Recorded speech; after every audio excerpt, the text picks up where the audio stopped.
Evening all. How are we all doing? Ah, happy birthday to your wife, Firstus. Many happy returns. Surely it's not that bad, Delta.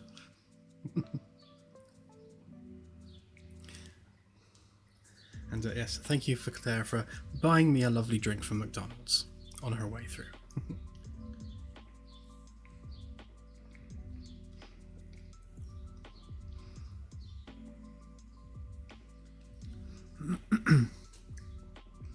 What t-shirt? Where? Who? What?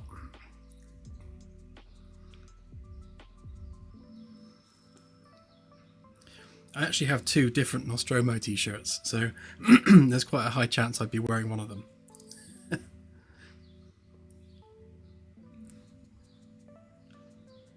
Oh, I almost put that one on, but it's quite thick, so it's too hot for that.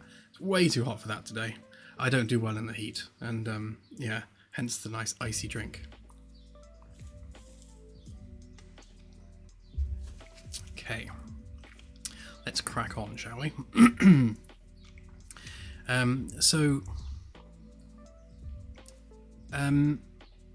am I doing? Yes, so the past 24 hours, I've been struggling to find out what's been causing what seems to be an object overload crash, where there's been far too many objects being generated in the game, and it's causing, I think 4 people are having a crash. I've yet to work out what that could possibly be, but if I show you the thing, what I did. On shipping builds with Unreal Engine, it strips out basically all of the debug capability, which is understandable. It's a shipping build. You don't want a bunch of debug hanging around. But I've got kind of a bodge in place so that I can see a bunch of stuff. So if we just get that going a sec.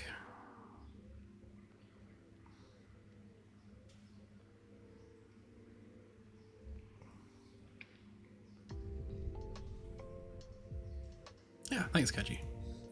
I don't know why that came up. It's I didn't change it on my own, so Steam's obviously not Steam. YouTube's obviously decided to change it all on itself. Right, so assuming this is going to work packaged, so console starsim dot show debug.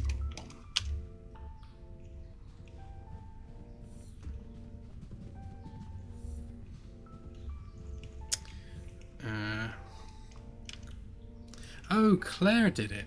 Ah, stealth change by Claire.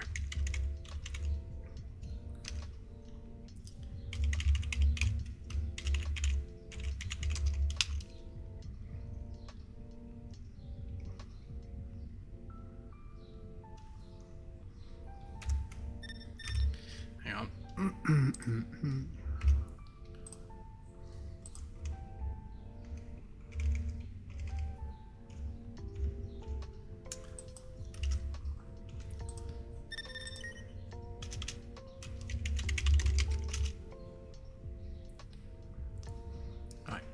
So this is laggy as hell. So I've set it to only run every 5 seconds. It essentially locks the game up every 5 seconds to draw this. But what it's doing, turn off the HUD so you can see it better, is it's basically tracking how many of each thing we have, and also how much memory it's using, what's ticking, which blueprints are running loops, and all that sort of stuff. So whilst we're actually in a packaged, shipped game, we can have some kind of insight into what on earth's going on in the background. So from this, you can see that our by far our most numerous static mesh actor is the little bits of metal ring that go around the HVAC conduit, which is kind of funny.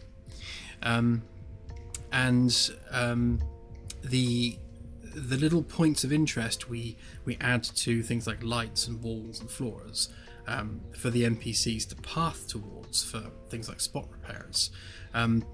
There's nearly 4,000 of those that exist within the game, but aren't actually really doing anything. We can hand that logic off onto the actual object itself. So I included NPC like places to stand. So basically what that does is it says to the NPC, you stand here, you face this way, and you play this animation for conducting repairs on ceiling panels or whatever. Now, I set that up as a separate actor so that we can just pull that in and just attach it to any object we want, which is nice and convenient for me, but in terms of stuff that's potentially impacting performance, we're better off going for performance, not my personal convenience. So I'm going to strip all those out. So that'll cut immediately 3,690 actors out of the world. And we'll put that logic into the actual thing itself. So each floor panel will have its own saved vector, basically, or saved transform for the NPC, so the NPC knows where to stand and which way to face when interacting with that particular object. So by having each object in the world handle that itself, it means we don't need that additional component included at all, so we can strip that out. Again, using the SpaceX methodology here, like the best part is no part, the best process is no process, and I'm constantly on a mission to delete stuff in an effort to optimize as much as possible. I think the comment was, if you're not adding things back, you're not deleting aggressively enough. So we very much kind of go with that methodology. So what I was hoping to see with this was one of these metrics increasing over time, because it does seem to be a time-related problem where the game will crash after, say, an hour or so, because there are too many objects being generated and stored. But none of these numbers are going up, so I've yet to identify exactly what that is. So I guess the long and short of that is that I need to delve more deeply to figure out what that bug is. But it's a particularly nasty one. I hate it when you've got like a game crashing bug that does not generate any log data other than it's a buffer overflow. It doesn't tell you what the objects are, just that there's too many of them. So it's kind of what are these mystery too numerous objects? We need to kind of track that down. Okay, so that's what I've been up to anyway. Oh, and fixing the game so it packages. A few streams ago, we were dealing with some structs when we were setting up like the data center stuff, and I renamed one of the structs and then foolishly did a save all. So every actor in the world that referenced that struct suddenly lost its reference to that struct. So when trying to package the game, there was something like 50 different actors, 50 different blueprint classes that suddenly couldn't find that struct. So I had to go and literally go through and find them all, and then compile and save every single one that was impacted before the game would package. So yeah, it's been a stressful 24 hours. But yes, it's packaging now and everything's fine again, so we're all good. Okay, enough waffle from me. Let's get on with some Windows. I've purchased a plugin called Artisan 2.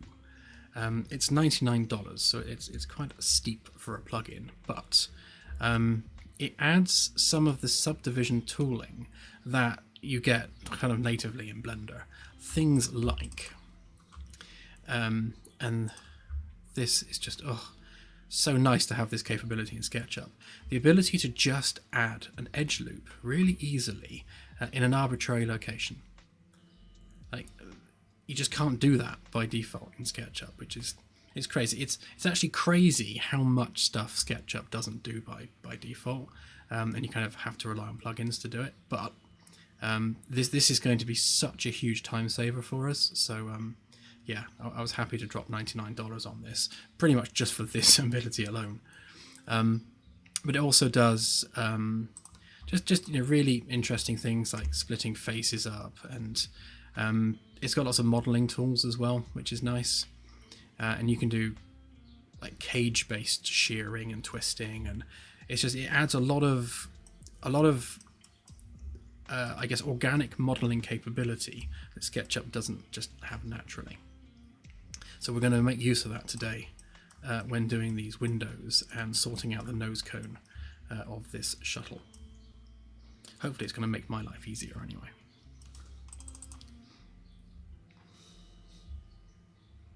Oh, thank you. I appreciate it. Here, have a heart.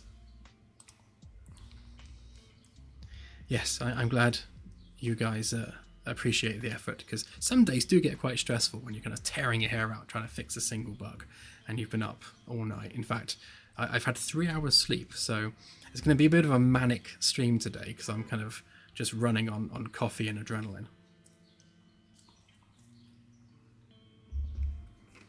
Thank you, Ziza. Very, very much appreciated. That was really cold.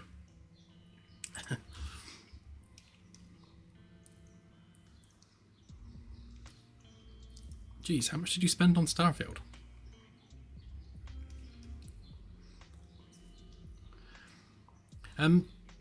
At some point, I will take the time to learn Blender. I mean, I have used Blender before. It's just that there are so many keyboard shortcuts that you kind of just need to commit to memory.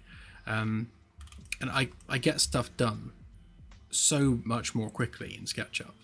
And yeah, SketchUp is architectural software, and a lot of what we do is Archviz work. So having architectural tools specifically is kind of where SketchUp shines.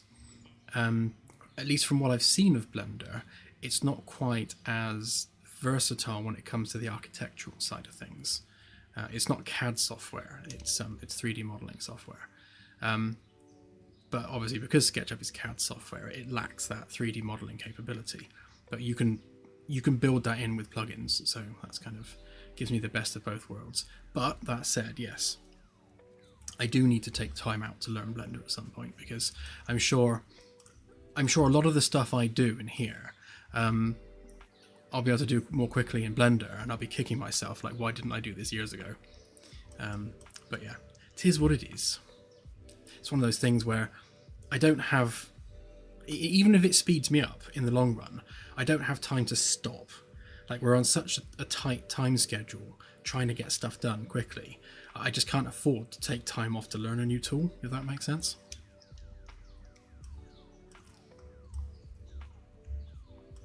Oh wow, that's pricey.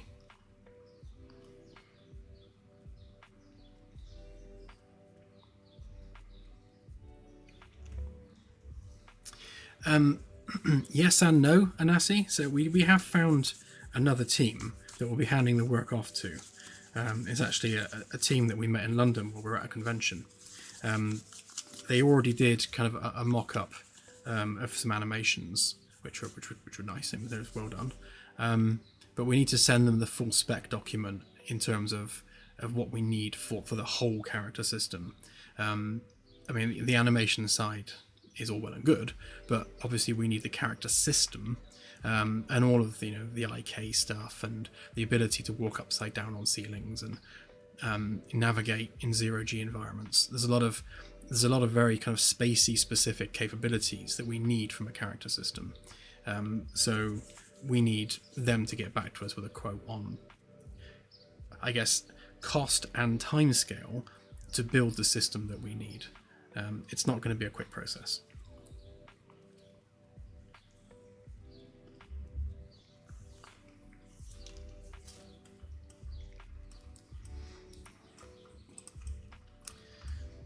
Right, so I need to know where... Oh God, got the camera stuck in things already. Yeah, so we need to know what height the console is going to be at. Yeah, the alien character stuff is a slightly different concept, because the character system is the code that drives the animation and the movement of the character and things like ragdoll states, different animation poses, and all that stuff. That's very much separate from the actual character design and modeling side of things. So obviously we need a team of 3D artists to create the array of assets that we need so that we can kit bash different aliens together. So we need style, I guess style categories for types of alien, like lizards, cat girls, that kind of stuff. We have like a lot of people that want cat races, so we need like all the different individual pieces for these different types of aliens, so that we can take torsos, limbs, heads and shoulders, and piece them together into a very wide array of different designs. So we'll have base skeletons that are the same number of bones, same skeletal arrangements, so that we can do different shapes of alien. And then we'll have literally hundreds of different types of styling, it's like skins basically, for those skeletons. So we can have quite an eclectic mix of different aliens. Now the character system is what then takes those skeletal assets and does the animation. So it does the walking, it does the foot locking, it does the inverse kinematics, handles all the ragdoll side of things. So they're two very different things. So we might have the same people doing it depending on whether they've got bandwidth for that, but more likely than not we'll probably have multiple organic modelers making the characters themselves.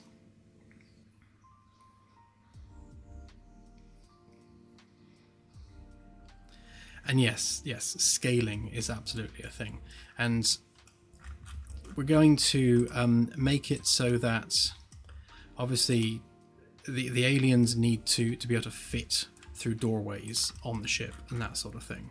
So as much as we will have some which are differently scaled, for the most part we're going to need for them to be able to walk around on your vessel at some point. So we can't have giant 9-foot tall aliens, because there's no way we can then have them walking down a corridor.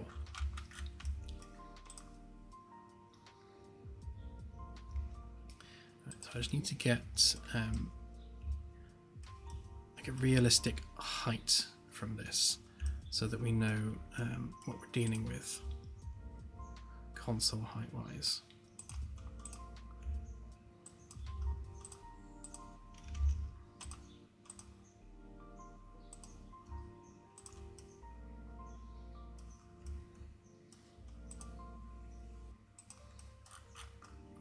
Might be easier if I'm doing this with someone that's not wearing a skirt. Can't see their knees.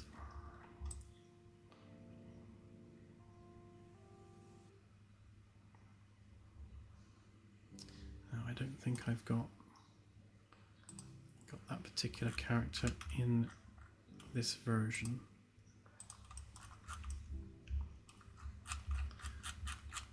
Right, I'll have to guess where the knees are.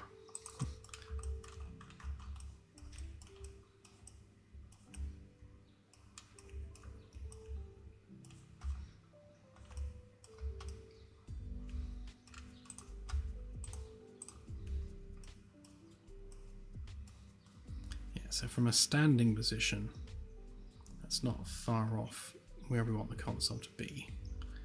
And then seated,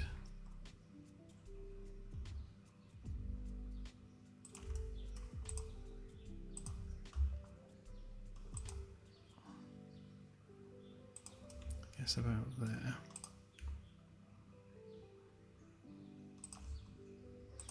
Yeah, I think, to be honest, we're pretty much where it needs to be already height-wise. So that's 64 centimeters to there. About 90 to there. Yeah, it's probably already exactly where it needs to be, so that's useful. So if we, guess take our window, we say 1 meter. That basically puts the window there, height-wise.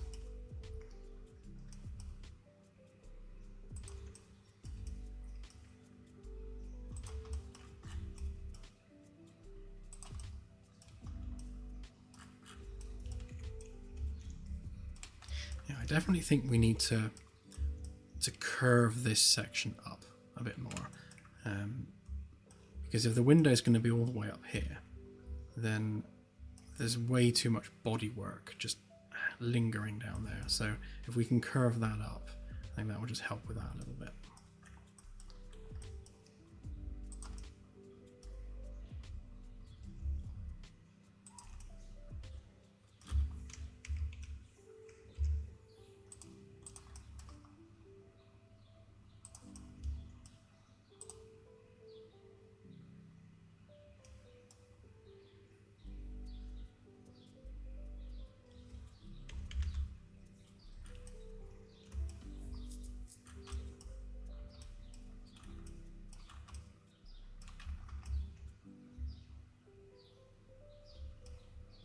Let's go ahead and make that just a little bit lower, and we'll have the console reasonably flush with the window frame as it goes around.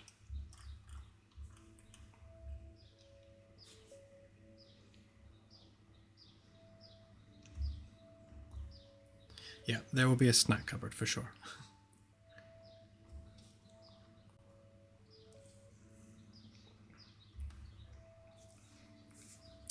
I'm going to put...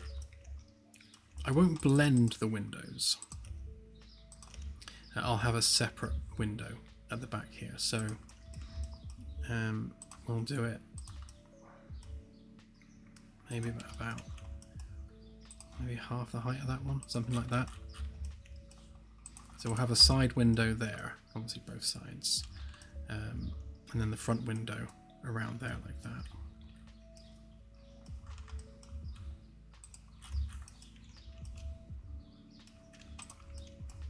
Don't need those edges. Is can I type in an arbitrary distance, because that really is what we need. Yes, I can.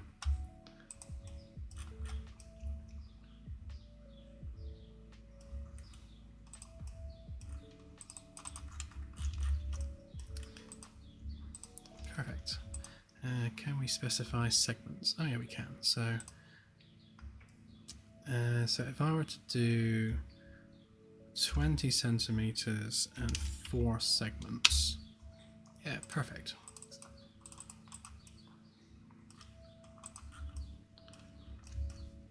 Yeah, I think that's about the right amount of curve. And then on this one,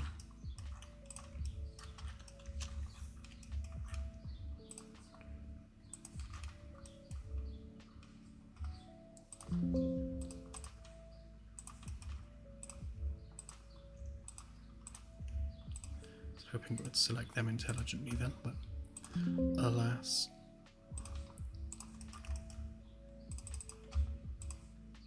Hang on. Oh, I see what I've done.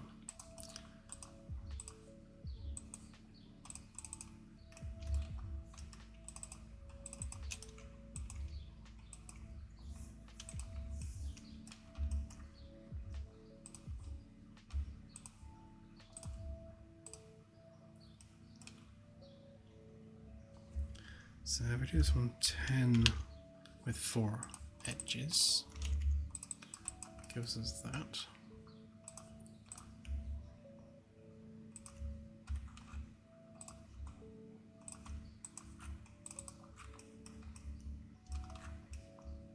Yeah, so it gives us that kind of shape for the windows. And then we'll have to get inside and work out exactly where the extents need to be. Just pop that on there a minute.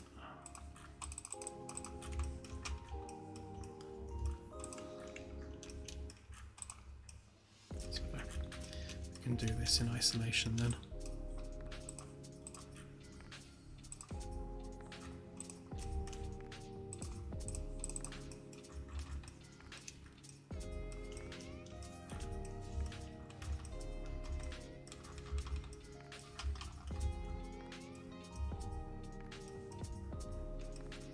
Guess we haven't decided truly where the chairs are going to go yet.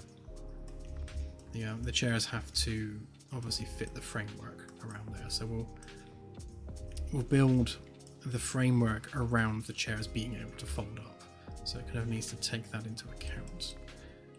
So I suppose, yeah, if we take it to halfway on the next section along,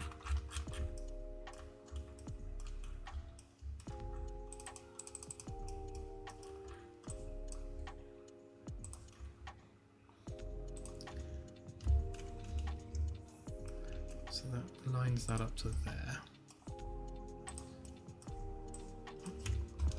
And we'll just make sure that one's also lined up to the middle.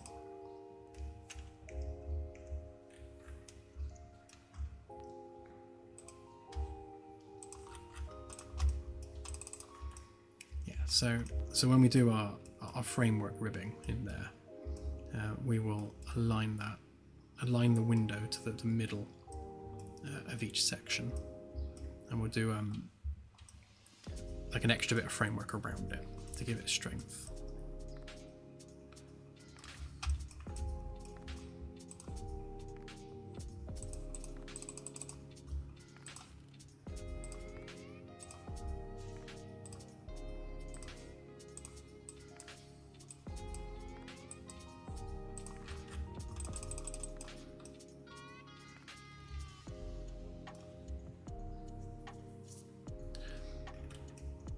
So the fun part with this is obviously we need to cut out our profile for the window, but our geometry kind of cuts through all these window frames. So we're going to have to build up some support loops around that, and then adjust our existing geometry to fit where we want the holes to be.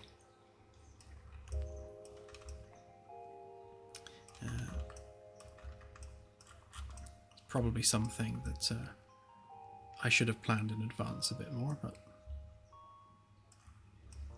it is what it is. Actually, speaking of planning in advance, if I just extend the distance between these two windows, if we line that up with our frame, that gives us some breathing room to work with. Yeah, so it's nice actually. Having the side window as well really breaks up the kind of just having solid hull all the way along.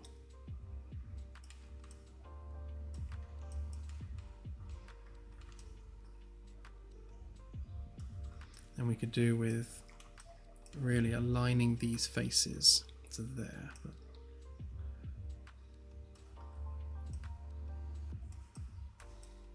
I guess we want to keep it parallel to the interior.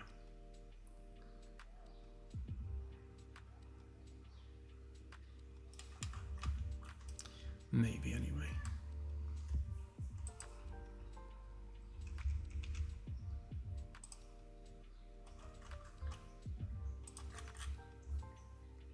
Oops, wrong tool.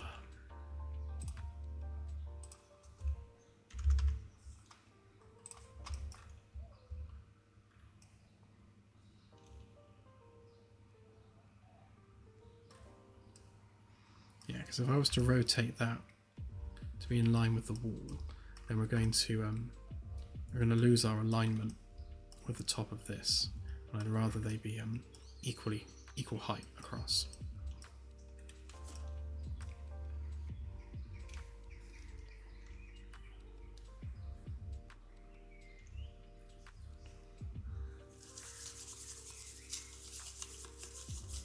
This is true. This is true.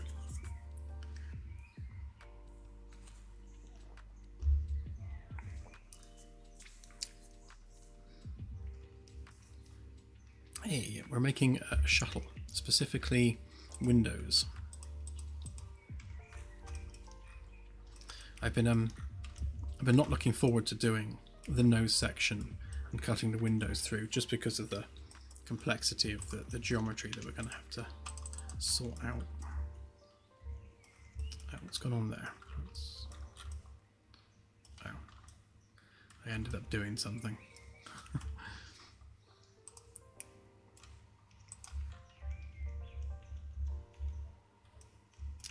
Oh, I see what I did. I must have grabbed that edge when I was moving this one.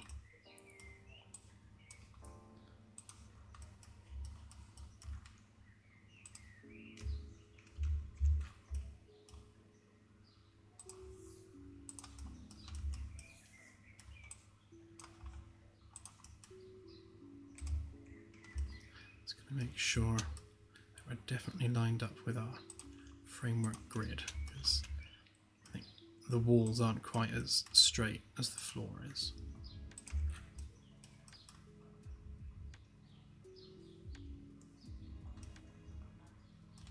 In fact, the underside isn't quite as straight as that either, so we'll use the upper floor as our alignment.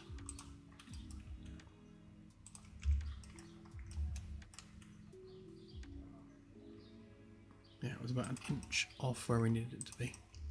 And then the same with this one.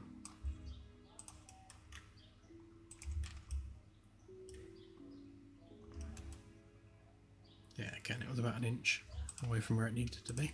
And then we'll move these edges to make sure that we align with our floor grid. And the same underneath as well. The more consistent we can keep it, the better.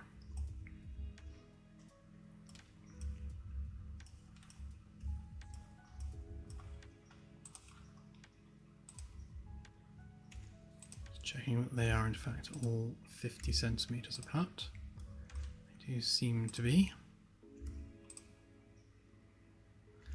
Yeah, and these ones aren't. Yeah, so the bottom ones aren't lined up, but the top ones are. So we'll use the upper ones as our alignment. So I guess all that's left to do is take a copy of that and then cut around it.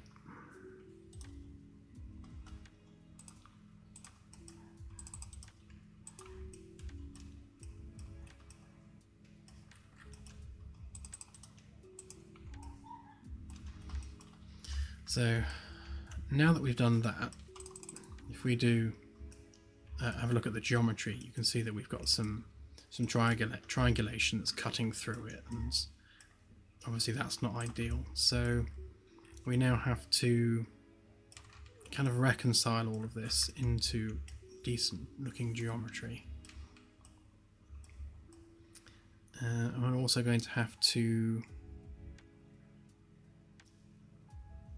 think about the glass that's going to go in there as well. We might have to grab a copy of just the outer edge here, because our glass is going to be curved. Well, not glass, our window is going to be curved. It's laminated graphene, not glass, but either way, we need to make sure that the window is the same profile and curvature as the hull of the ship.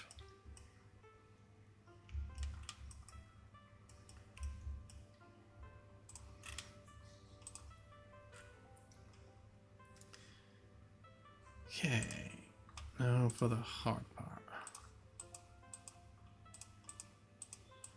So we'll get rid of all of that.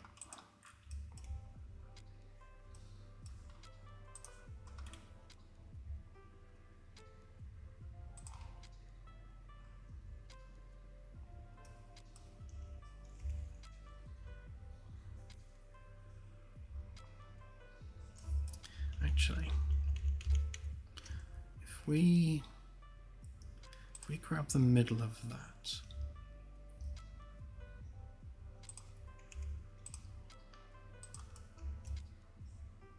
Just create that as our reference a minute, because we need to obviously turn this into quads.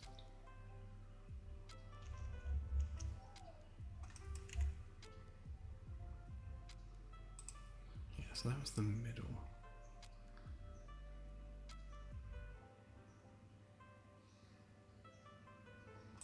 So that can be a quad there.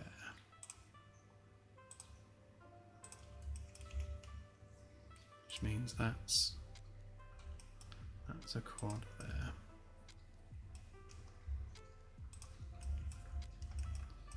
Turn on the inspection tool so we can see what we're doing.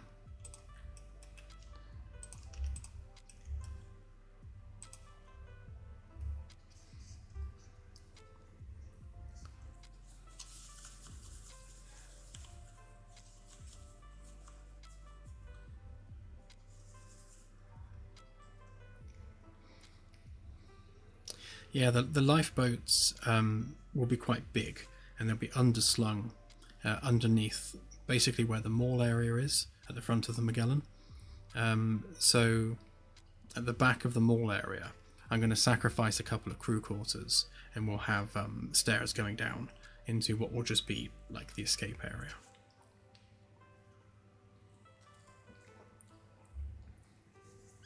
And we'll also have shuttles, obviously, for purposes of escaping as well.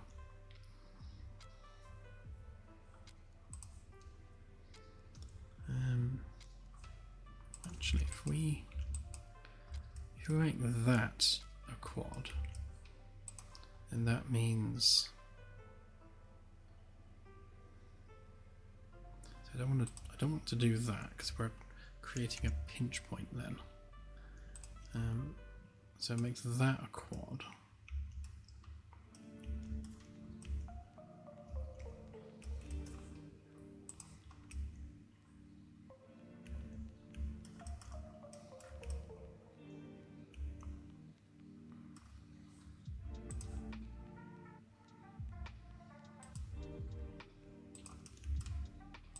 So that makes that a quad. That makes that a quad.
trying to avoid ending up with a triangle. I guess that's the only thing I can do there.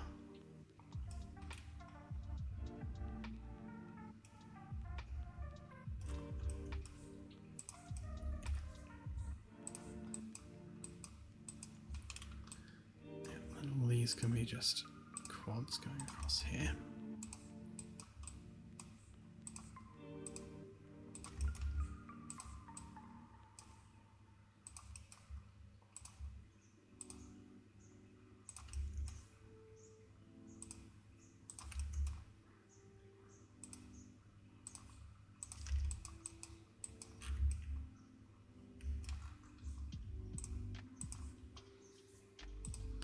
Yeah, so I apologise in advance for tonight's stream because there's going to be a lot of this.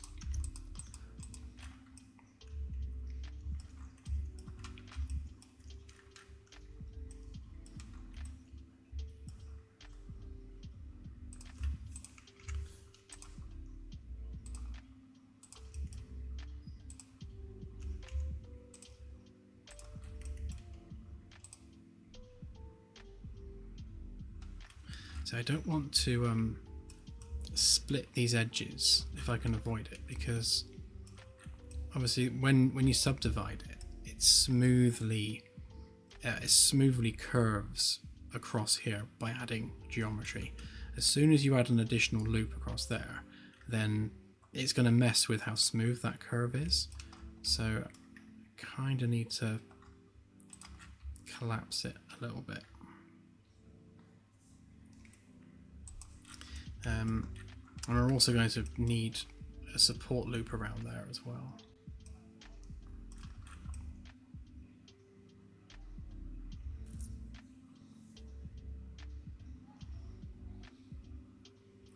Wondering whether it's actually going to be worth cutting that out. Yeah, I'm going to do that. So hold fire with that a minute.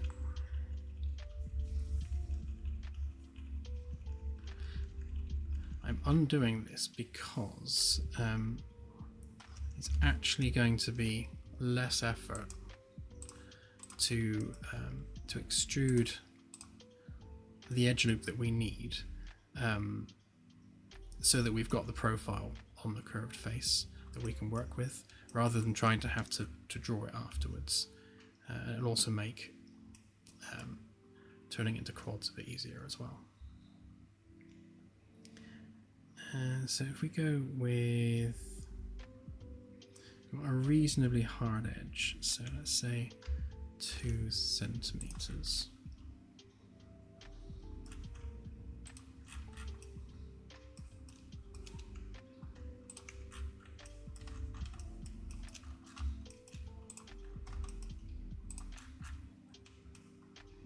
We'll have to do the same on the inside face as well to match.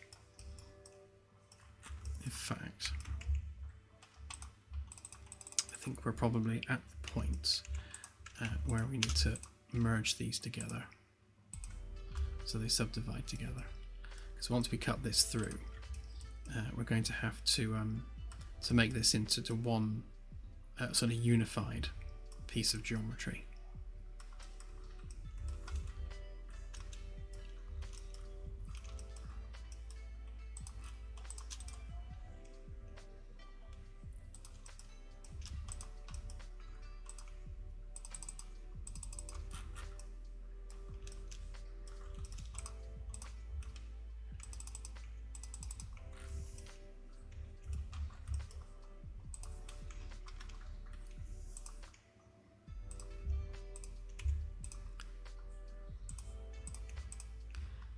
And then now we can fix all the issues.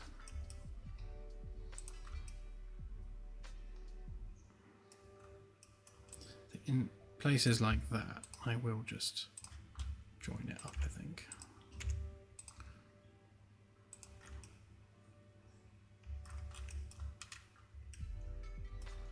Not quite as straightforward there.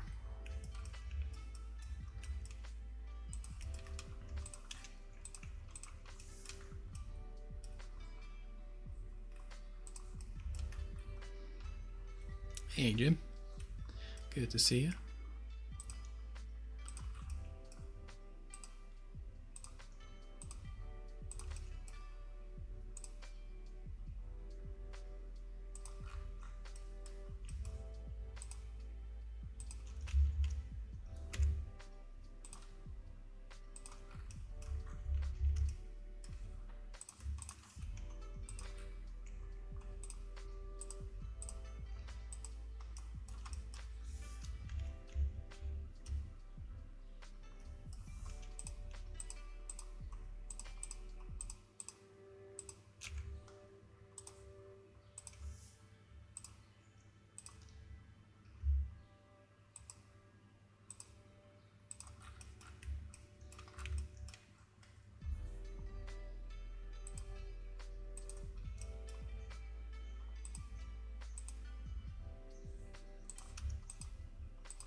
One ledge messing us up there.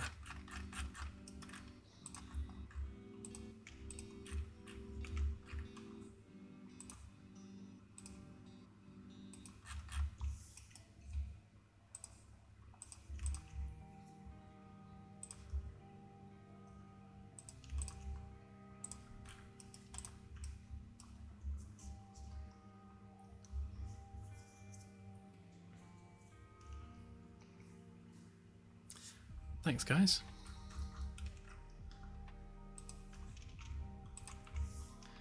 Yeah, it's It's really fiddly, this bit. It's worth it in the long run, but yeah, it's kind of fiddly when you're trying to get all the faces triangulated or untriangulated, as it were in this case.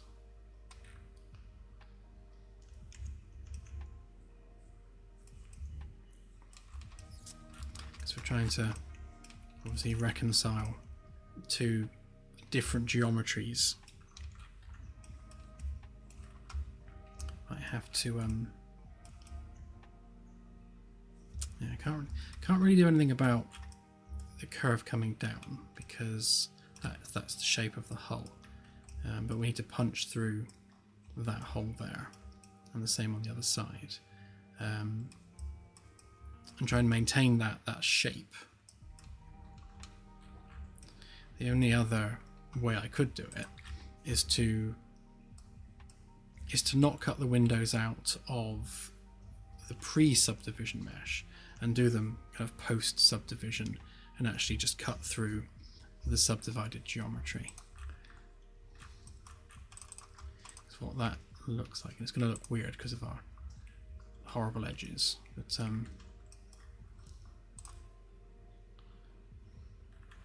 we've got our subdivided mesh underneath there, so that's what we'd be slicing through. So we can probably do that more cleanly.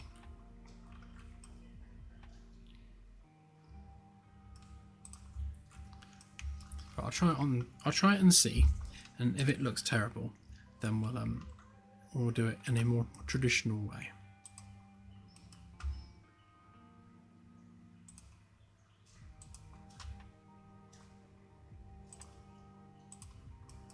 Let's make some faces there a minute so I can kind of pick our midpoint.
Probably going to create a horrible pinch there as well, just for good measure. Going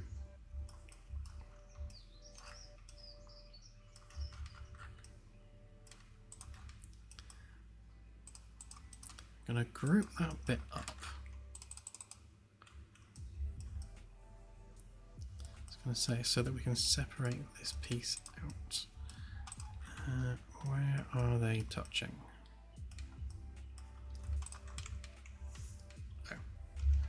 On the inside.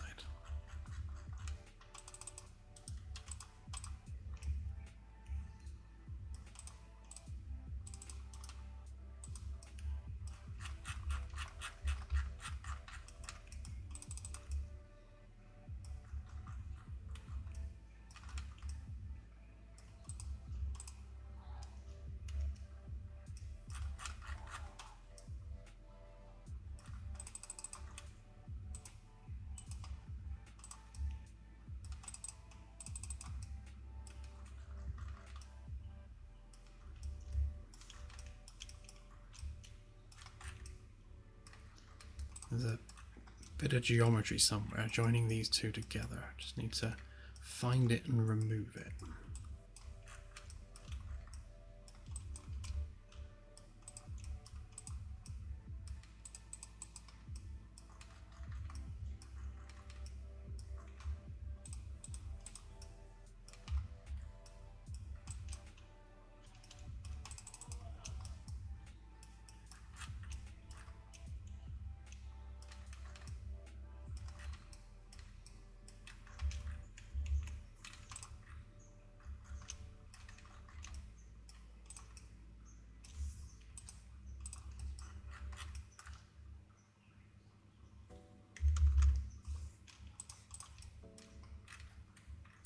Ah, there it is.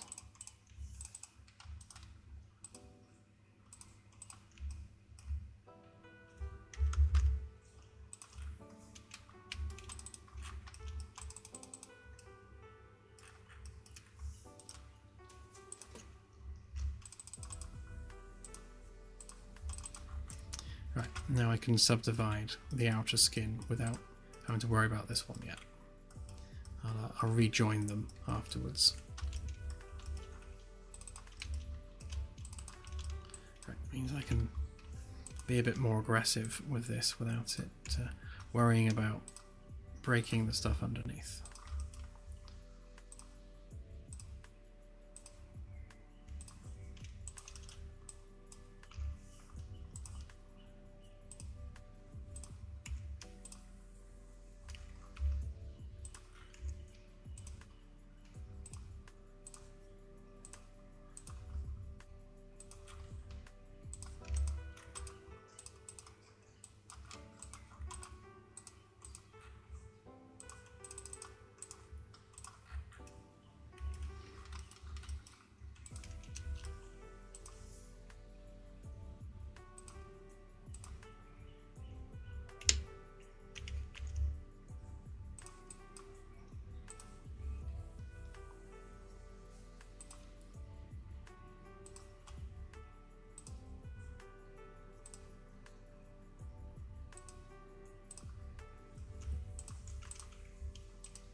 Awkward one.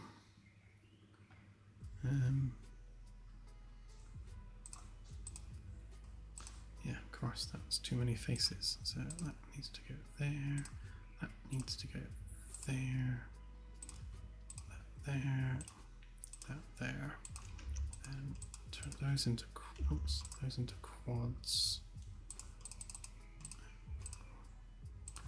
And that one. Better.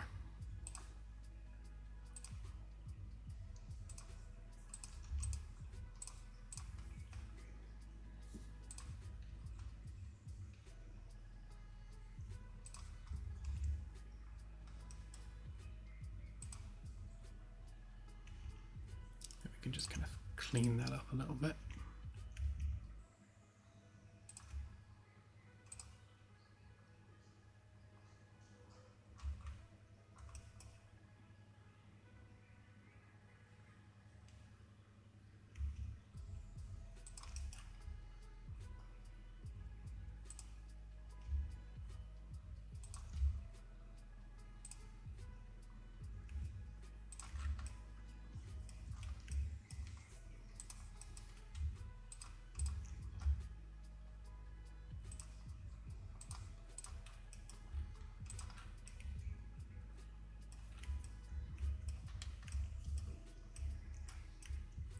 So again, this bit for the actual window pane will be cut out. So this will become the edge going around. Really don't want to break this line because that'll affect the curvature of the hull there. Oops. Tidy that up a bit. Yeah, so that makes this bit awkward.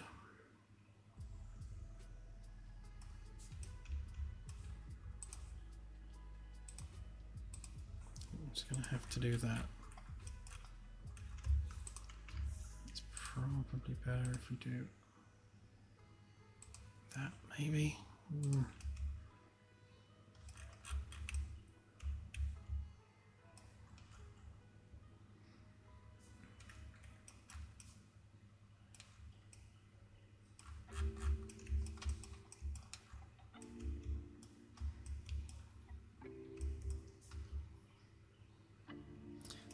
Think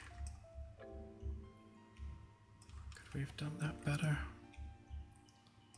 Maybe.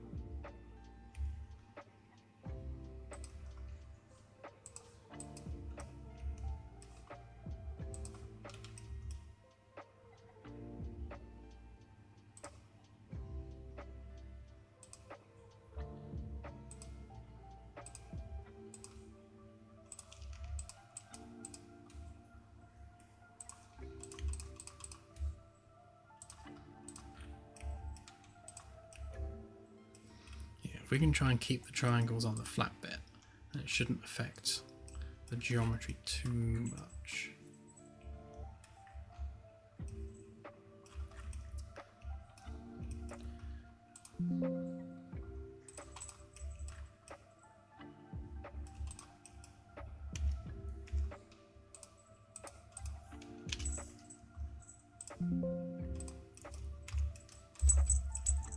Let's make sure there's nothing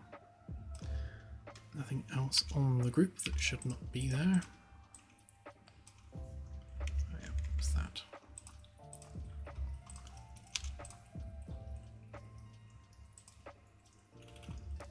Okay. You.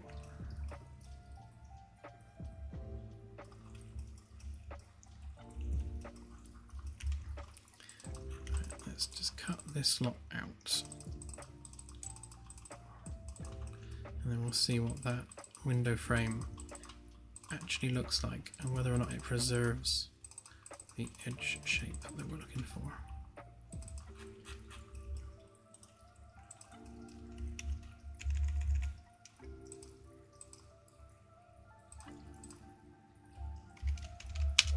If I move it up by 100 units, then I know I'm moving it down by the same amount. Hello. Yeah, that's better.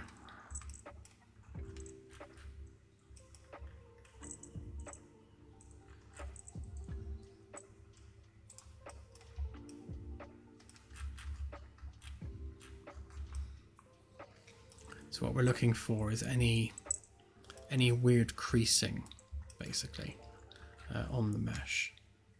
Like this corner here.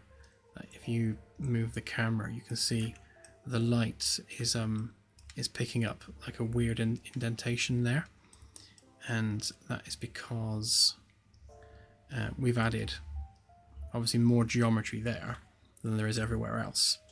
So you end up with creasing, which is ugly. And the same on this side to an extent. Not as bad this side, but you can still see it.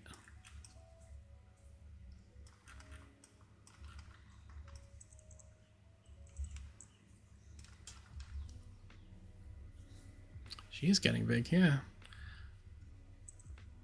Not sure how old she is now. 3.5, 4 months, something like that. They do grow quick. She's quite demanding.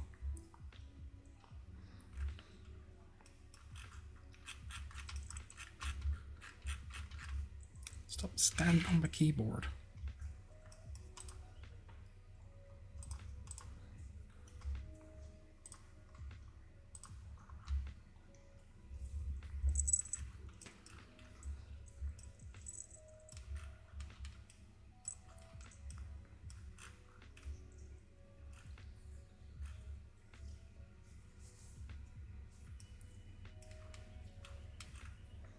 So if we bring down like the middle of the window frame, and then we'll see what it looks like when it's actually joined with the rest of the geometry, because we should get a nice smooth edge, and then we'll see whether we can do something about the creasing around there.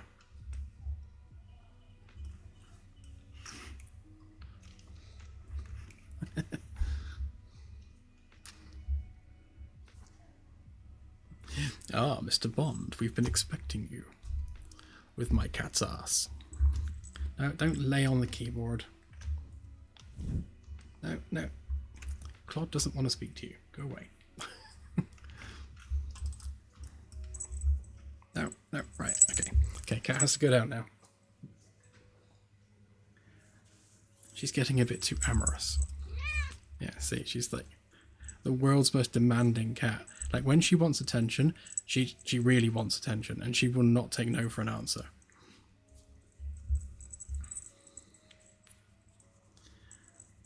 And because I clearly have toxoplasmosis or whatever it is that makes you addicted to cats, yeah, I can't resist. Right, come on, down you go.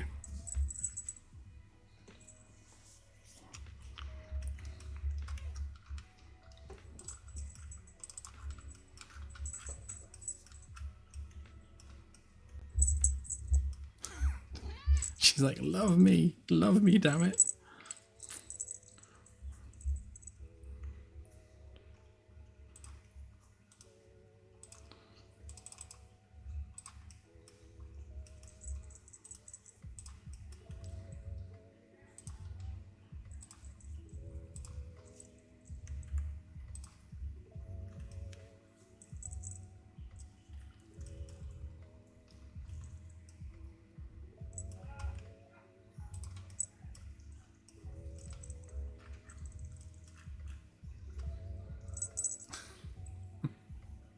Her name is Acorn. She's named after the fine tradition of naming my cats after rabbits in Watership Down. Every one of my cats so far has been named after a rabbit, which makes perfect sense. You can't drink this. It's not cat friendly.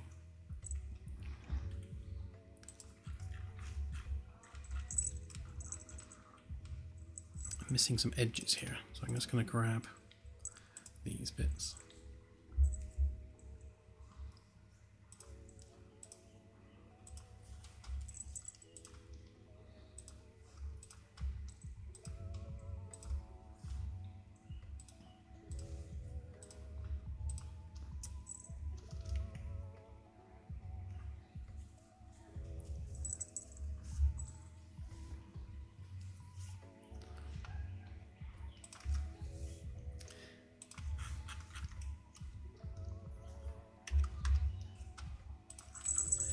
I would hazard a guess that nebulae are too gaseous to what's the word? Not gaseous. Too sparse? Yeah, sparse. They're too sparse. Not enough. Not enough matter. Diffuse. That'll do. Yeah, they're too diffuse. The obviously the upper cloud deck of a gas giant is a lot thicker than a nebula would be. The parts per million in a nebula is crazy low.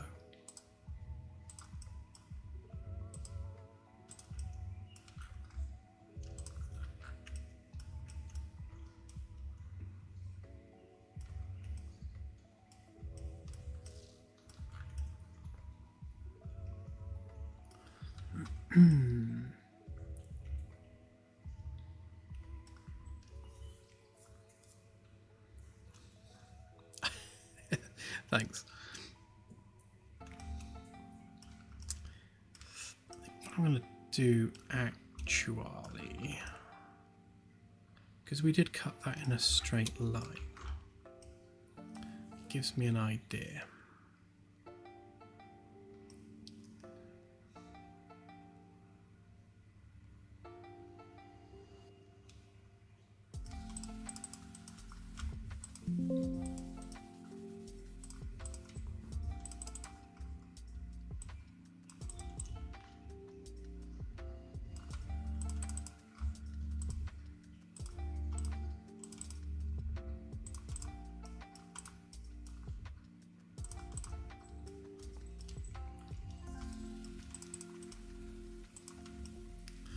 We get rid of that inner edge a minute, and then we extrude this by vector.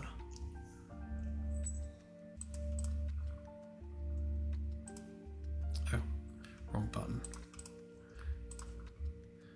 Extrude that way. Then that should give us a clean quad geometry on the loop here.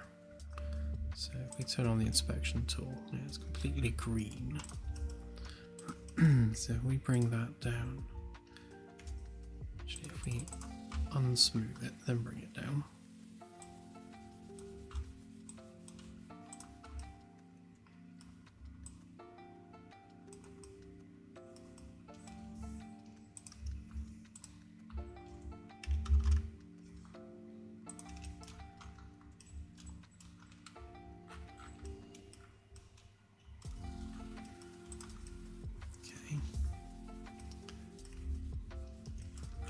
Realise it's the faces are inverted the wrong way, so let's inverse those.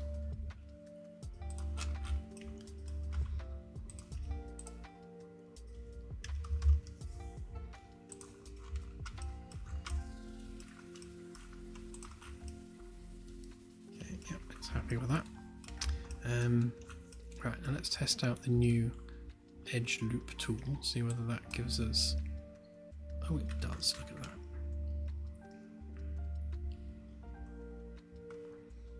So, of course, we don't have any offset values specifically. So what I'm going to do is, because this is going in a straight line, hopefully we can we get a full loop there?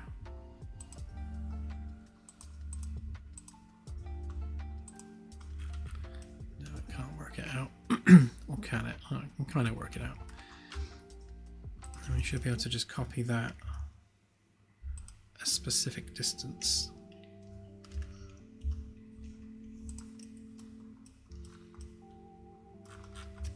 Interesting.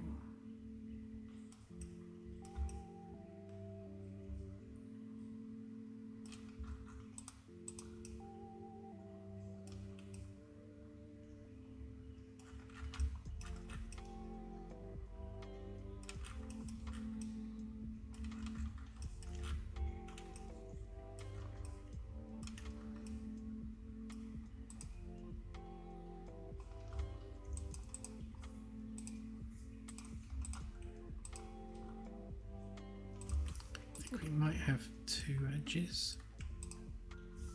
Oh, I see what I've done.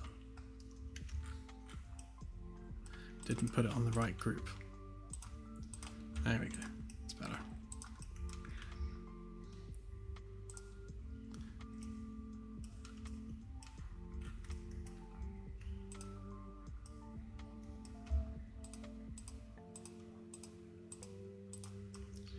Yeah, it wasn't able to automatically pick up the full loop.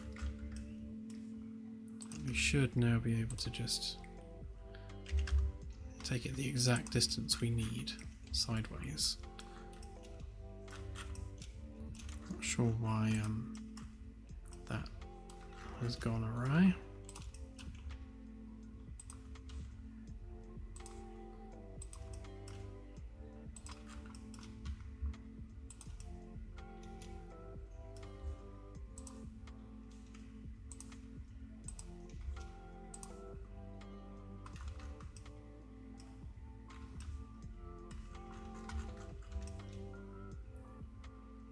Oh, I see, we have a weird edge. Where'd that come from?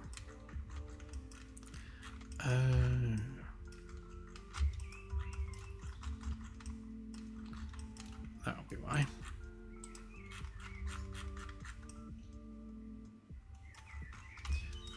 Always getting trapped by tiny bits of geometry. Like that little bit there, that would mess us up.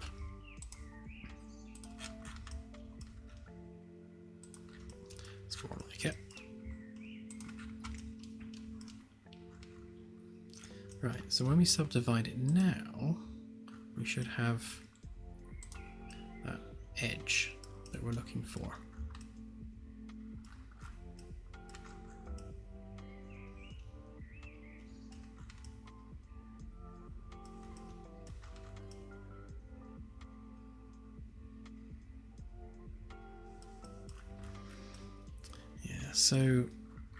So the outer hull is supposed to be a smooth curve like this, and again, because of the geometry that we're making, because of the extra edge loops we're creating, it's making it too angled on the corners. Now, it's not necessarily the end of the world, but it's not great either. So ideally,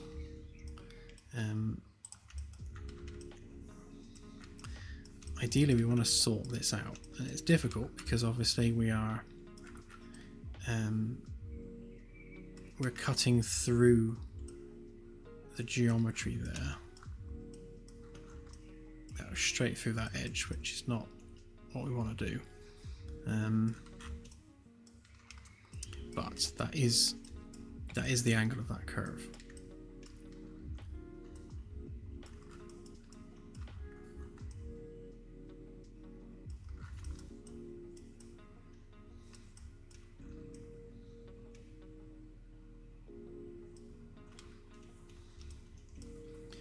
And if we can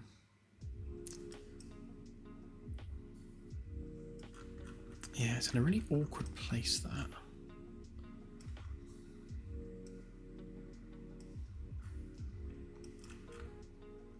So instinctively I want to connect that up there, but it's going to make an awkward edge here. I mean, it would be preferable to have our triangle on the flat bit.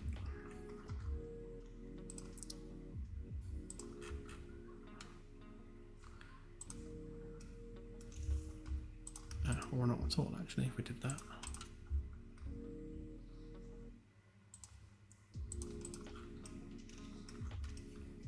And that'll help a bit.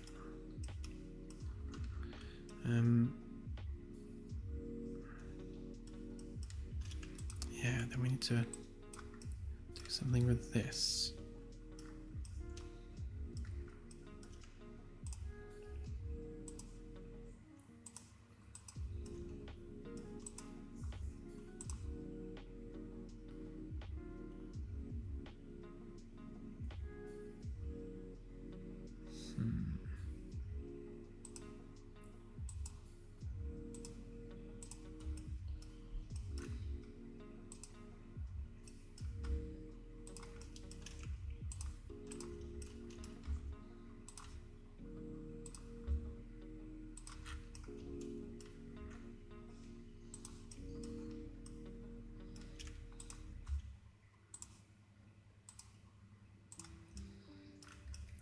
trying to preserve as much quad as I can around this edge here.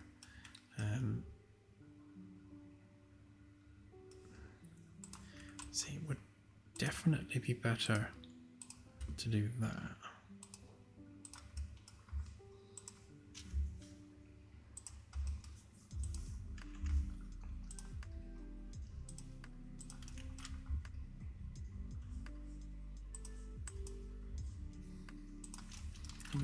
We're chasing this triangle around, trying to get rid of it.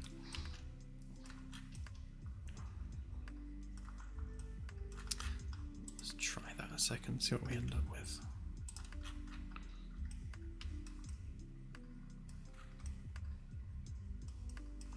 Doesn't look a great deal different, if I'm honest.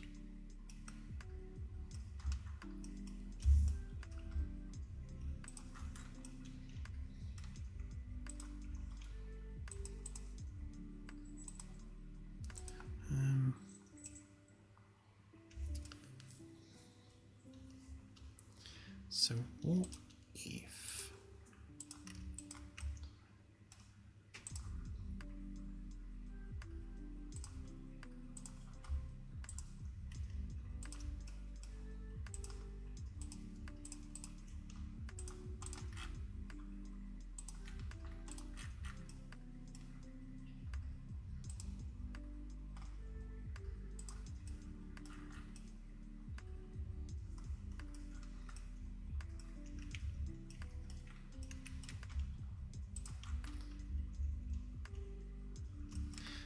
ultimately it's still this really awkward edge here. I wonder if I can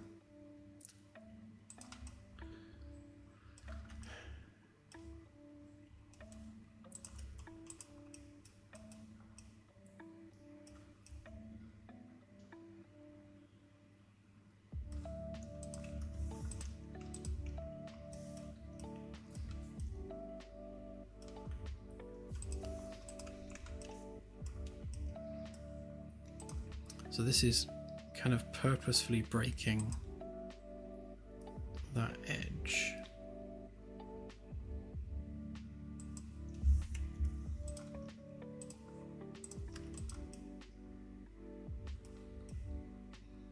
No, it's going to be way worse.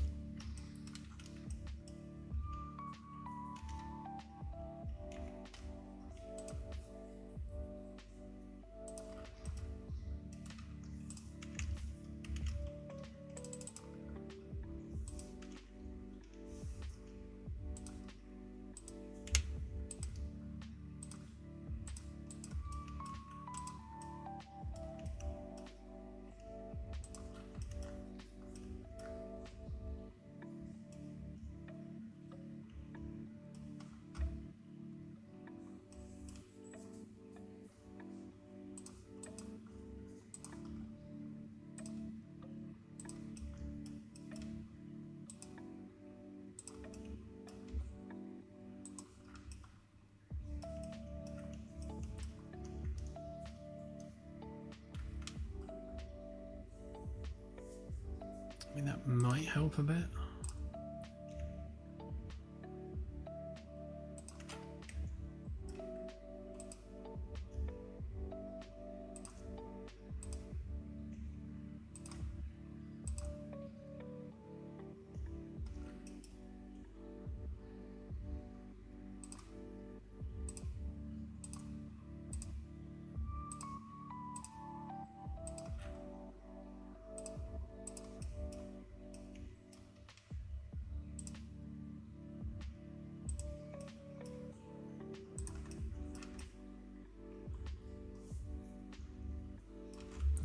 No, I think whatever I'm gonna do, that little triangle there is always gonna mess us up.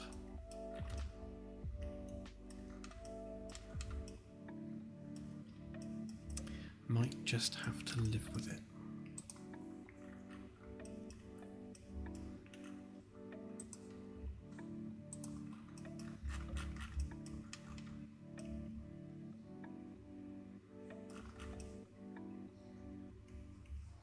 See, this side's nice because the curve is aligned with the flat edge, Whereas on this side, the flat edge is going through the curve. I wonder if I can... Hang on a minute. If we can maybe redirect that edge up and over there. And then...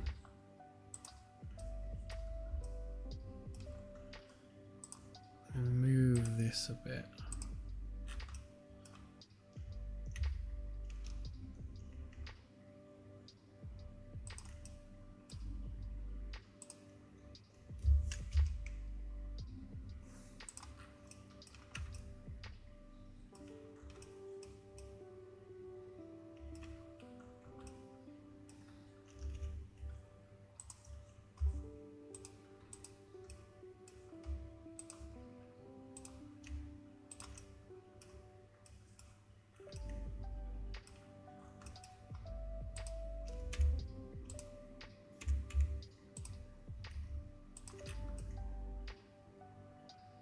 Basically, I'm just trying to smooth off the transition.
So for all that messing about, it's still very creasy. All right, fine.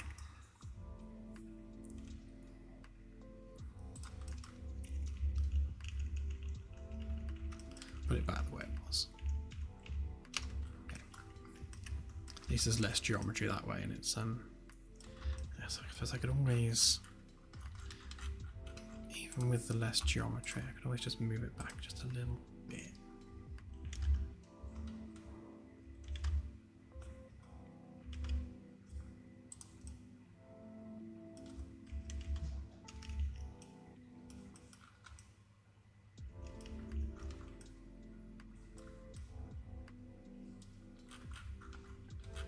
Yeah, nothing seems to help.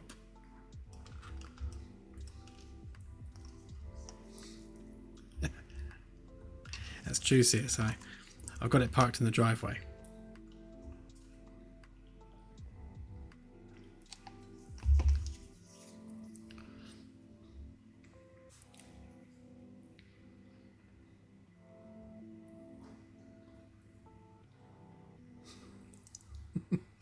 Yeah, warm and melodic.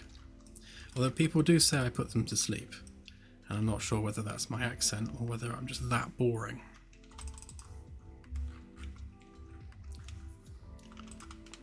Can't help but feel that would be better the other way around. Oh, that will create a pinch. Yeah, right. Okay, I'm going to stop fussing with it now.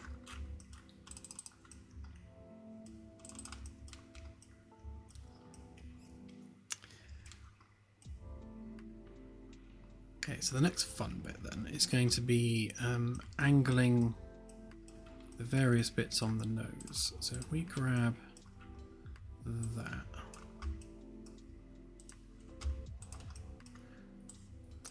bit.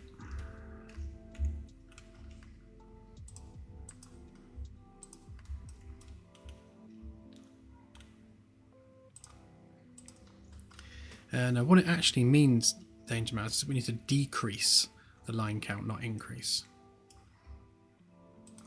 Because the problem is that we're making the geometry too dense around this bit, which is why this bit is kind of concaving in a bit, because we're losing that nice flat surface.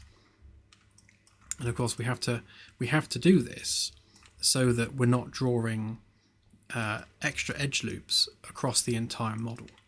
So I'm trying to keep the detail confined to this area. There's absolutely a skill involved in doing this that I don't have. I'm sure any competent sub-D modelers right now are face palming heavily watching me do this.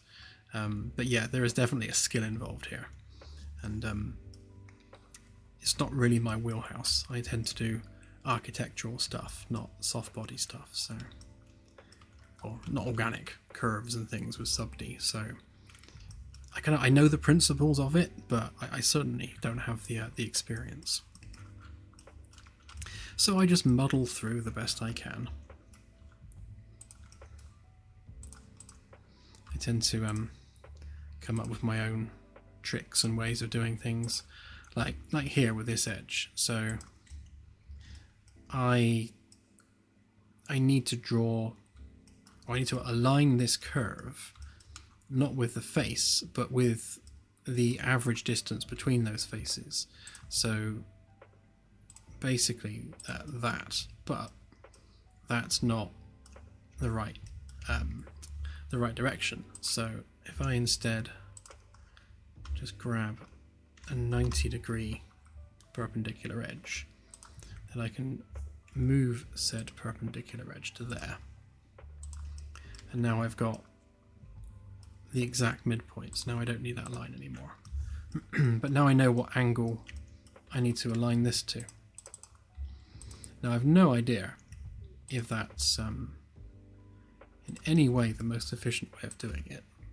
It's a way that works for me. So now all I need to do is align it to that line, and our curve is now perfectly in the middle of those two angles.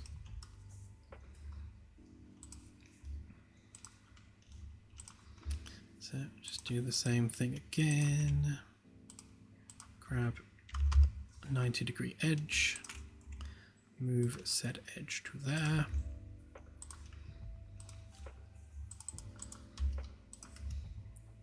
Pop that there.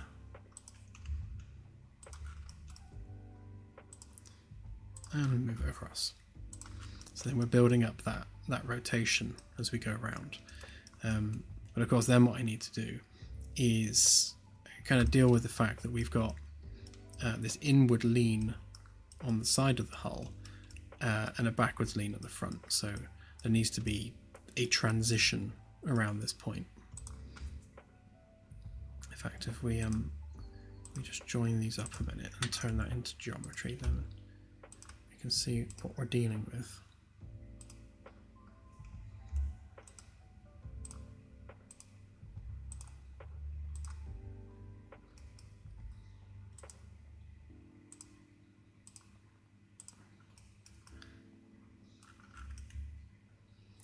So this bit here for sure is sticking out too far, so that will need moving. I think that's the only bit, to be honest. That should pull in reasonably well. Oh yeah, a ceiling skylight would be easy because it's all just flat geometry. That would be simple. Stick a skylight in, job done. But we don't do it the easy way. If there's a way of making the job more difficult, I'll find it.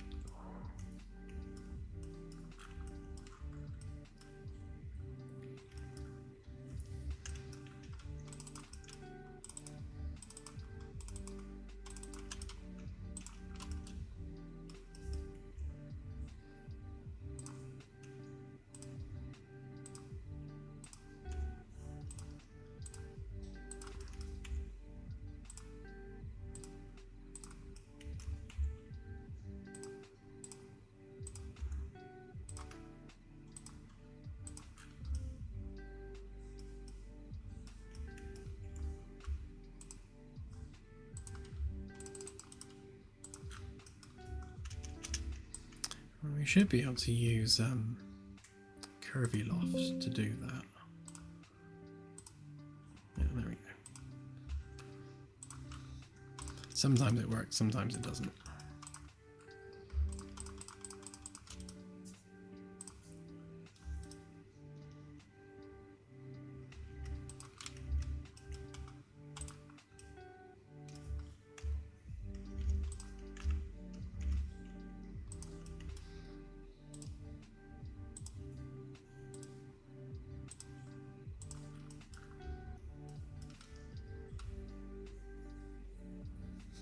Absolutely.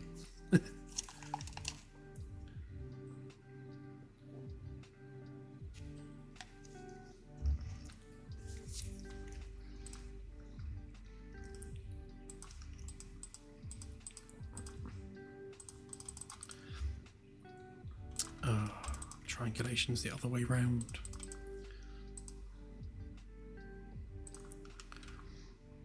So supposedly this should be able to flip those. Oh, it does. It doesn't always work. Like on these ones, it won't do it. On these ones, it will. And I have no idea why that is the case, but won't question it.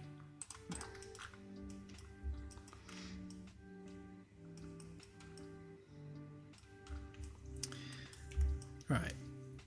So now we need to sort of get that attached to that and smooth it off, and also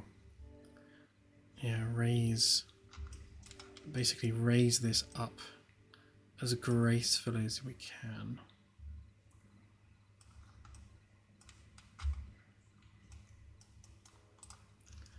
Okay, so we add that to this group, so that's all joined up now, and then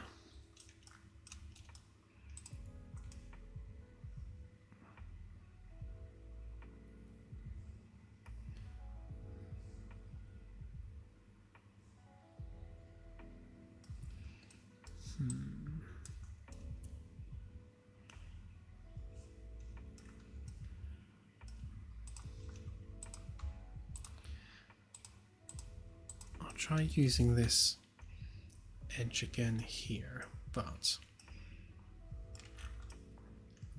because of the way that's coming down,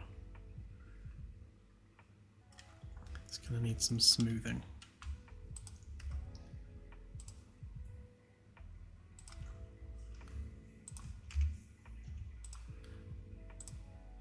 We just line it up to the one that's already there.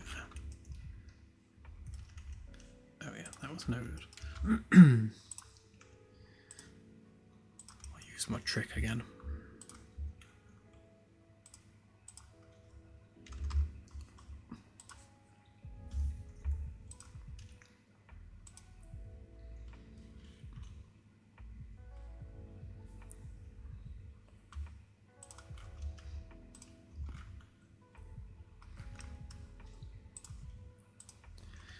Yeah, well, the flippy seats does kind of make it a cargo vessel if need be.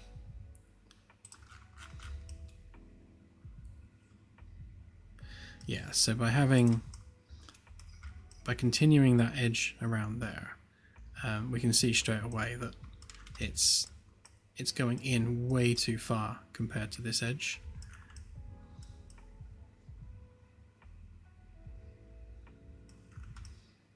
So we're just going to have to do that one bit of geometry at a time.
So something these new tools that I bought have is they have a smoothing tool. So that's going to be useful in a minute, just to smooth all this off.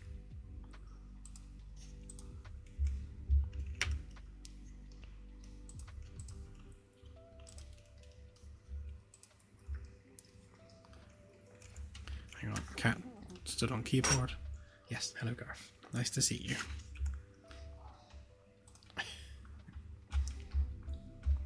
In case you're wondering, we have 4 cats. Some more belligerent than others.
Okay, so that's roughly the shape we were going for.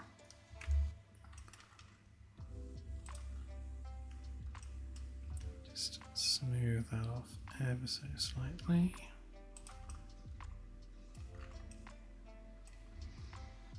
Right, and it does have a smooth tool, but I think we also have a smooth brush as well.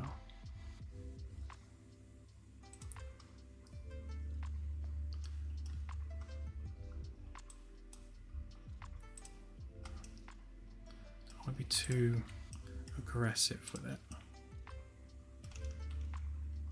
I want to pull these edges back in because it's going to mess that up a little bit.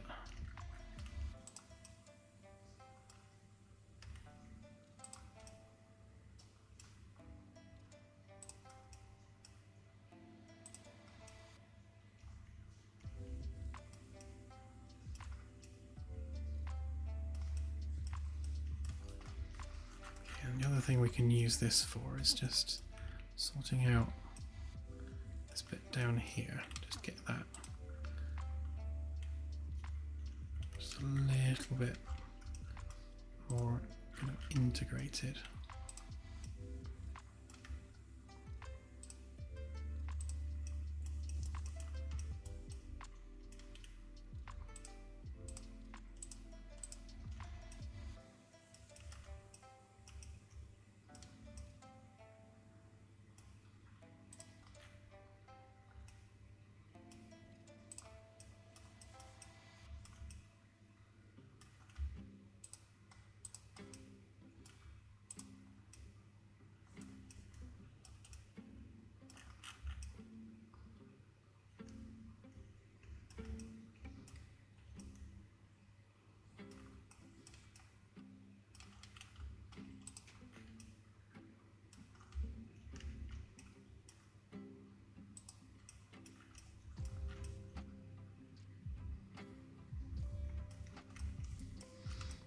Careful not to lower this too much, because obviously we've got our head height constraints on the interior.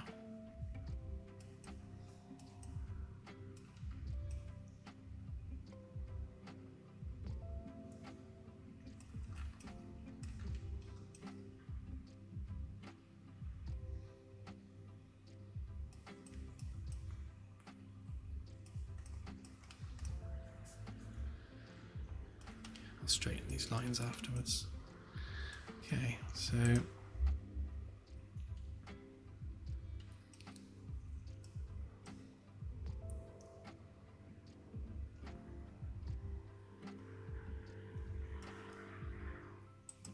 that'll do, I think.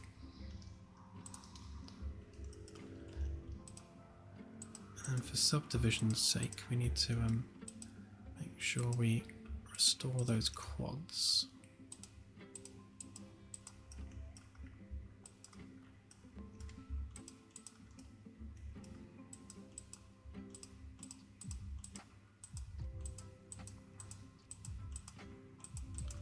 So just bring all our edge loops back.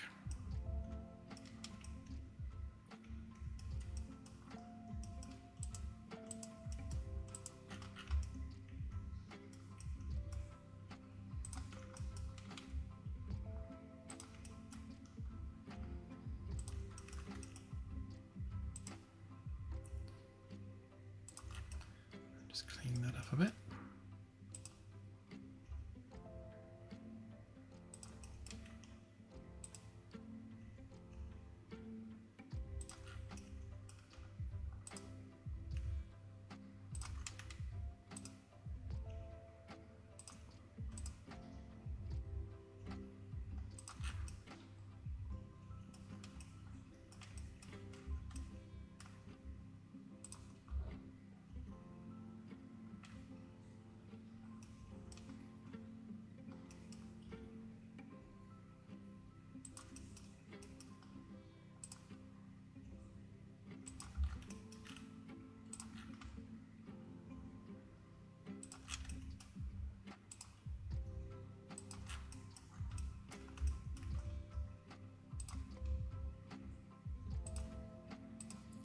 Doesn't need to be perfect, but just helps us seeing what loops go where, if they're not all over the place.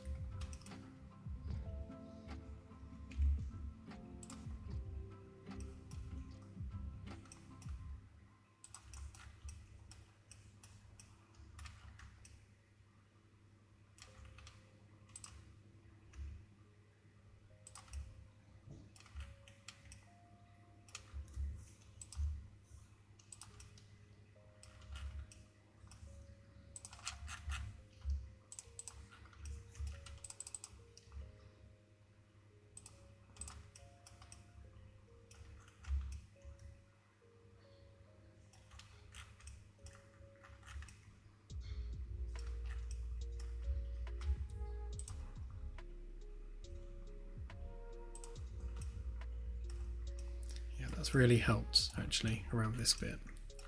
It's much more of a smoother transition as the engine pod comes into the nose.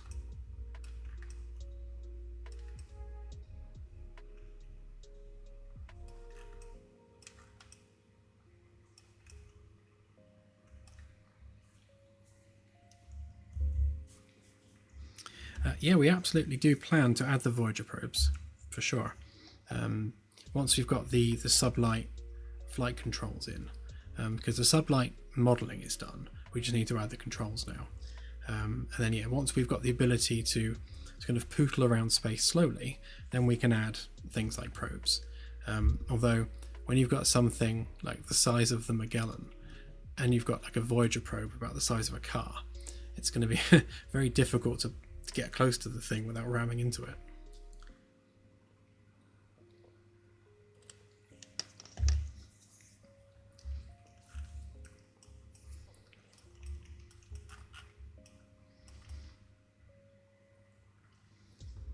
I still want to raise that nose up a little bit. Let's play with one of the other tools that it has given us. Oops. Let's just tidy up that edge flow a little bit. Don't like wonky loops.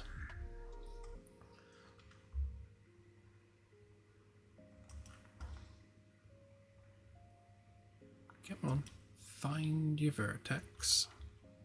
Fine, go that way instead.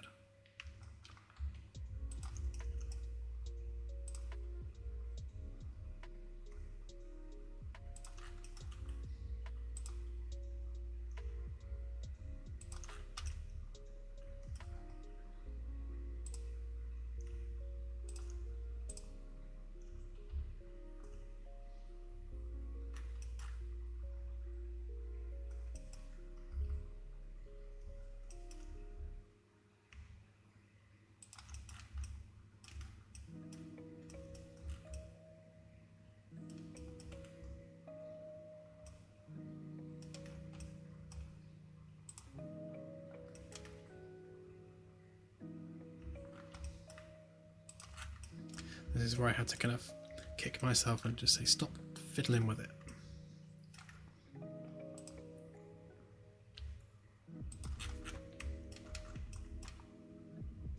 He says, continuing to fiddle with it.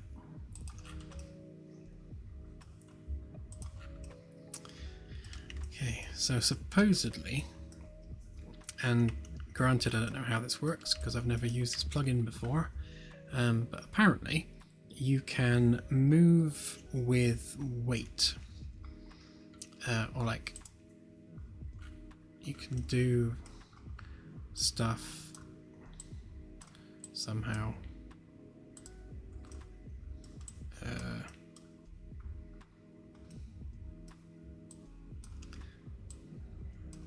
Yeah, I don't know how that works at all.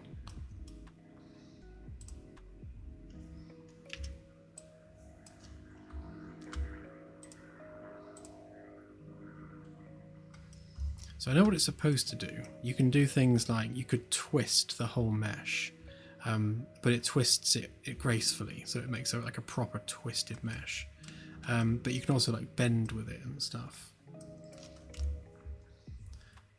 Don't know. I'll have to look at the docs on the tool and see how it works. But now you can also like move stuff about.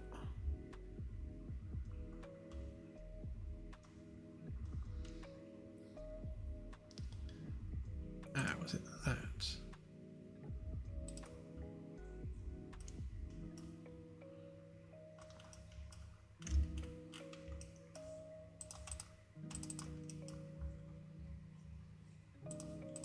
Let's try that again.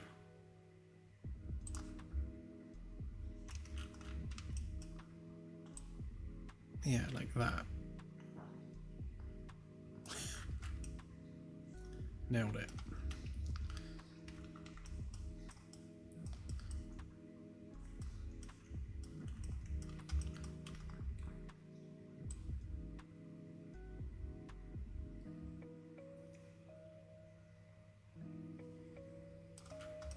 Don't think that particular brush is going to do what we want somehow. Although we could make a pointy shuttle.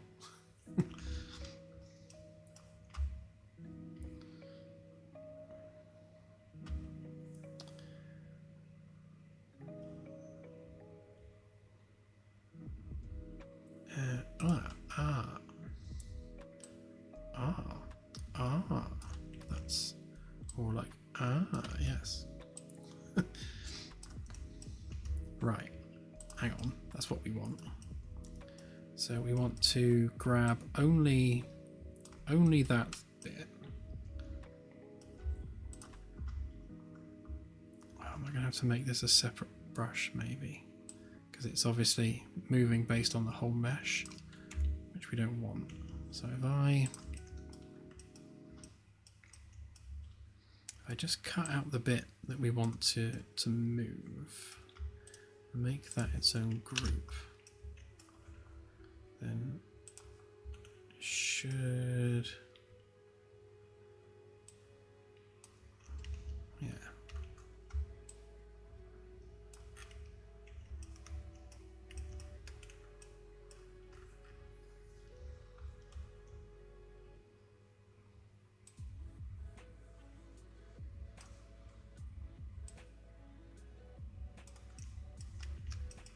Except we want to move the whole thing.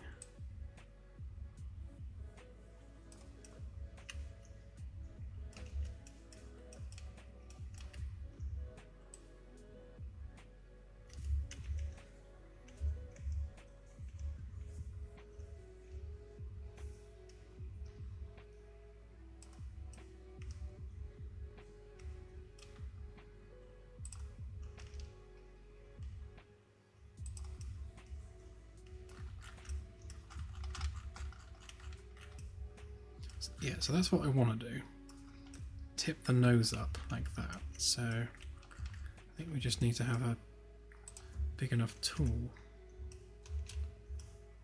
Yeah, that's too big.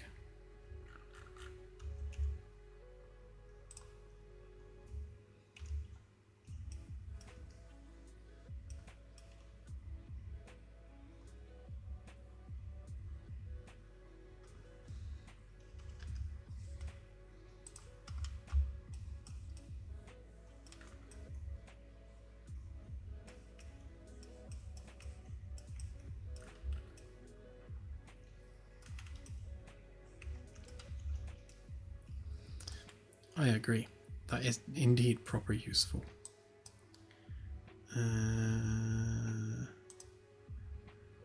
Hopefully that means it's not going to move the boundary mesh. Although it is.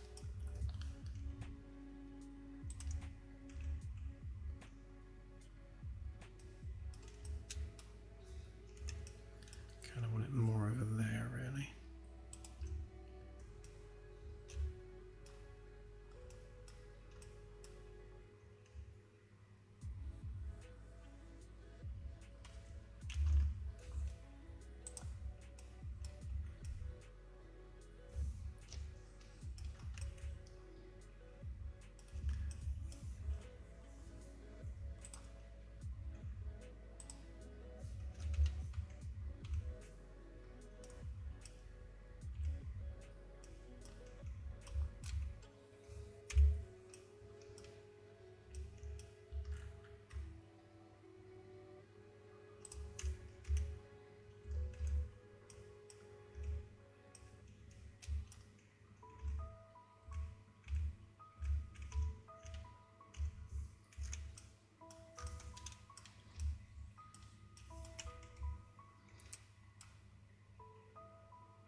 angle you're at when you click seems to make a difference.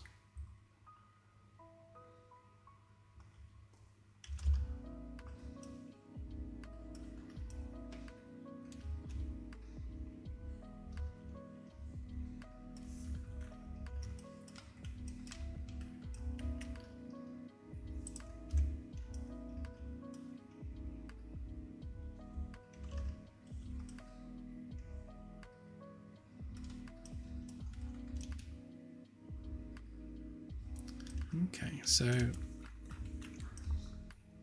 I think that's possibly it, but we need to pull those bits back down to maintain the curve on this side.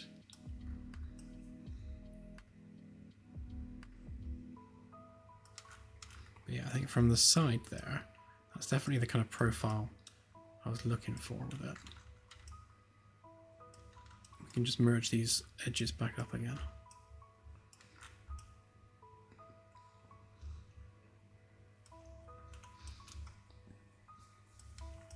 Obviously we've got RCS to fit into this as well, so need to make sure we've got at least some exposed bits that we can have RCS the up's gonna have to be more of an angular up firing that way, but we will we'll figure it out.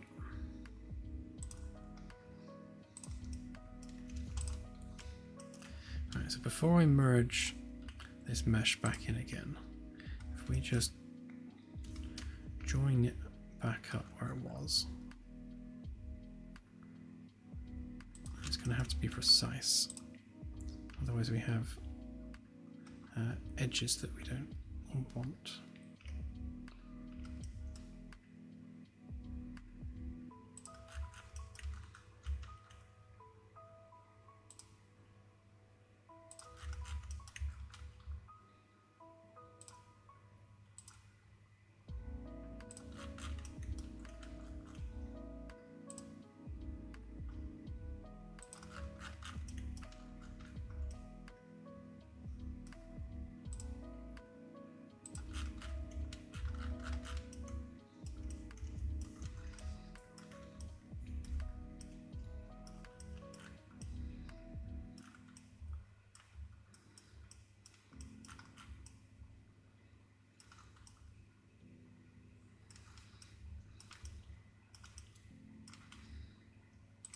Yeah, we can just align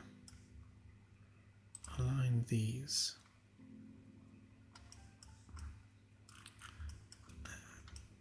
Where are we going with it? Kind of down there a bit.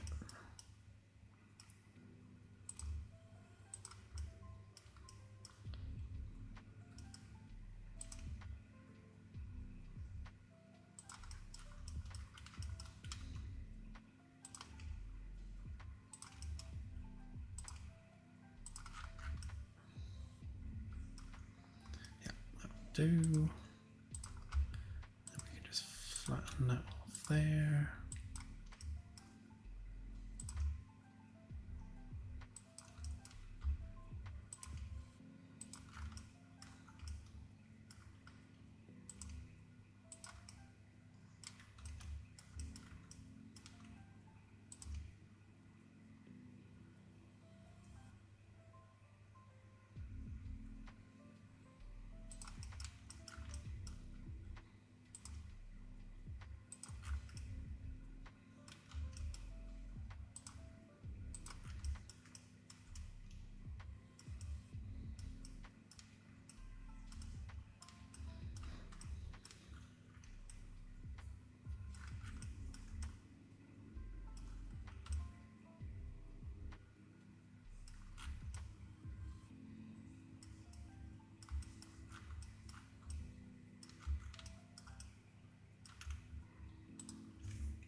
zebra.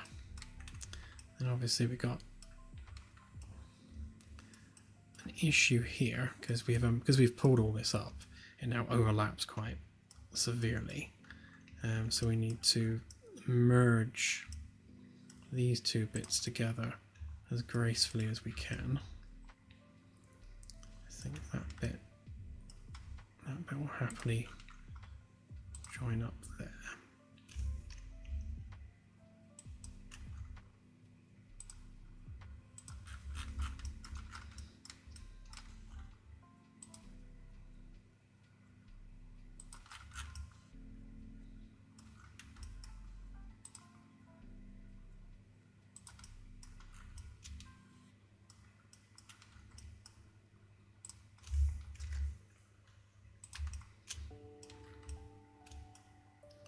Actually, maybe if we go for the midpoint on these,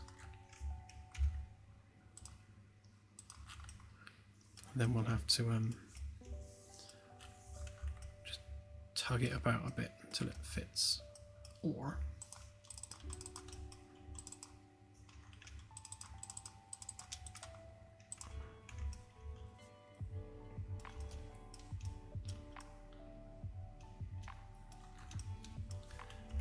maybe if we explode that now, so it's all joined up again. And fix those bits.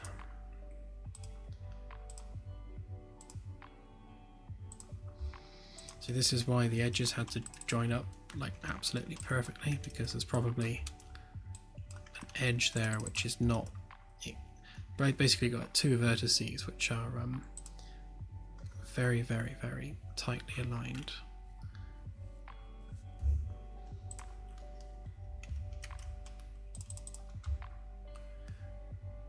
Yeah, that's what I wanted. So basically anything that's further away than 1 millimeter, it merges them. So you can see that although we couldn't see it, we had vertices on top of each other that shouldn't have been.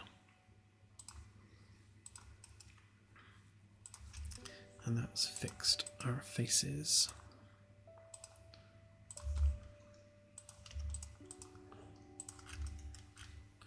Okay, so we just need to smooth this bit off now. So I'm thinking if we, I suppose we'll just join those edges up and just deal with the pain of it.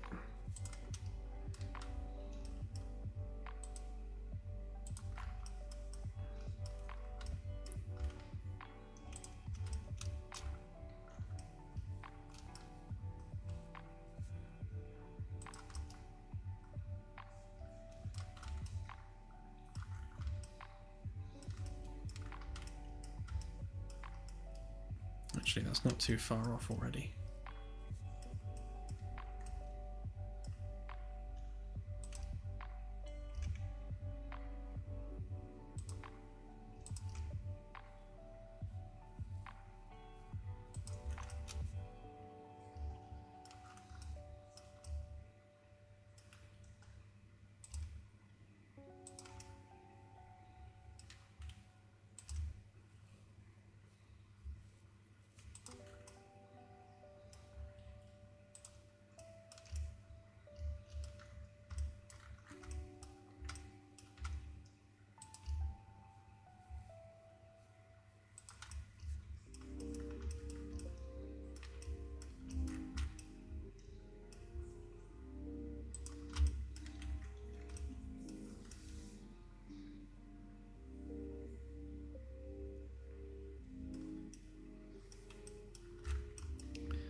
enter.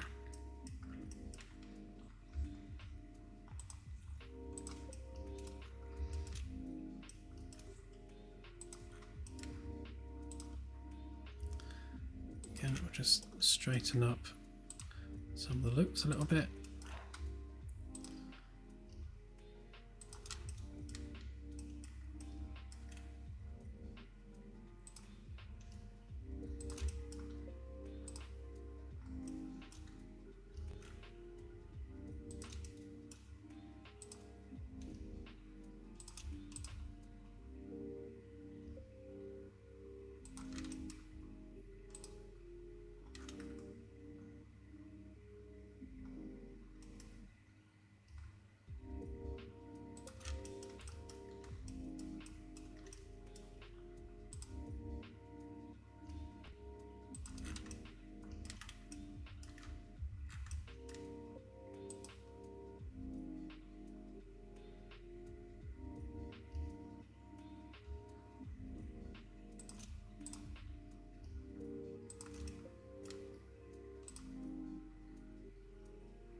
So find our quads again. So that was one there, which means that one, and that one, and that one.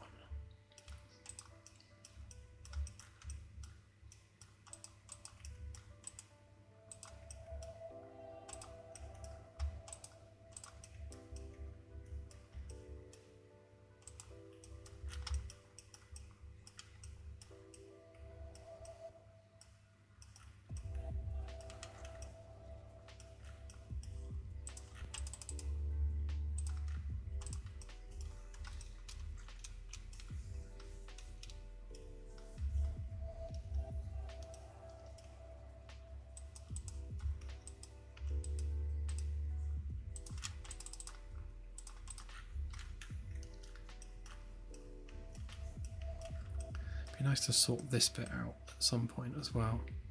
See if we can get rid of some of these needless triangles. I think the geometry's just got too squished around that bit.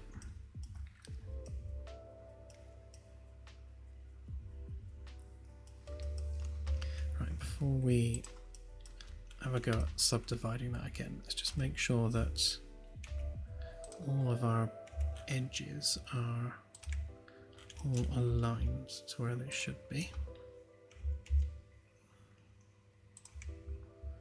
So basically we're aligning to there.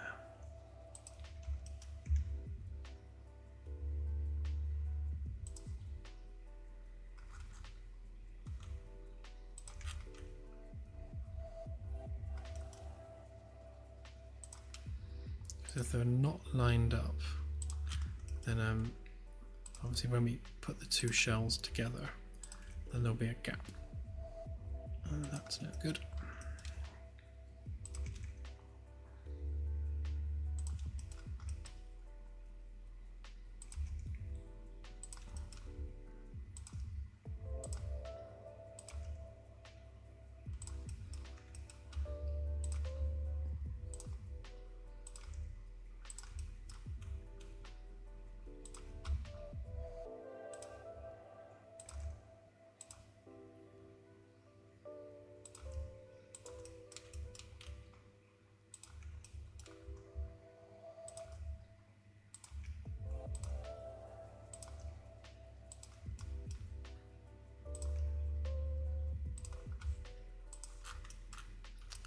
There we go. Right, let's see what it looks like.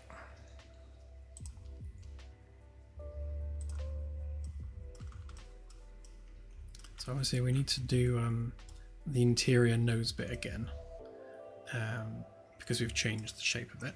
But I think, yeah, I think that's actually not bad looking. How does it look over here? Yeah, so when we do the final exports, we'll we'll join these edges together. Because they're at an angle, it's not smoothly molding the mesh, so we'll connect them together and then export it properly.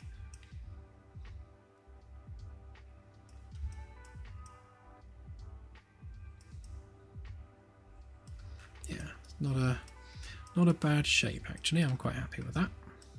It looks a lot more streamlined than the space whale that we had yesterday or on Friday. Thanks, Danger Mouse.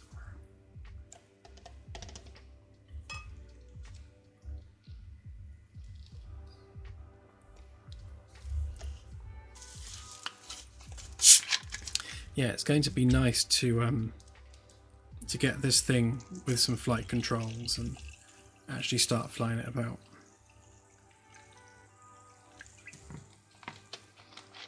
Like when I was working on the Orville project, when we did the shuttles in that, and of course we stuck guns on the front of them because why not? And yeah, it was fun going around just shooting each other in shuttles.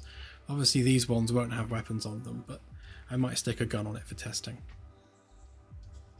Just for a bit of fun.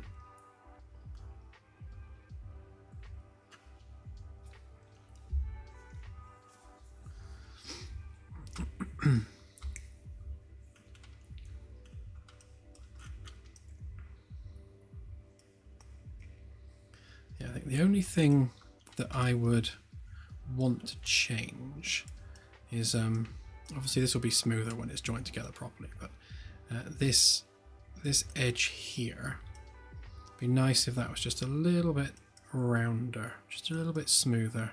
So where we've got the angle of the wing, it'd be nice if that angle continued round, just so it's a bit softer around there. But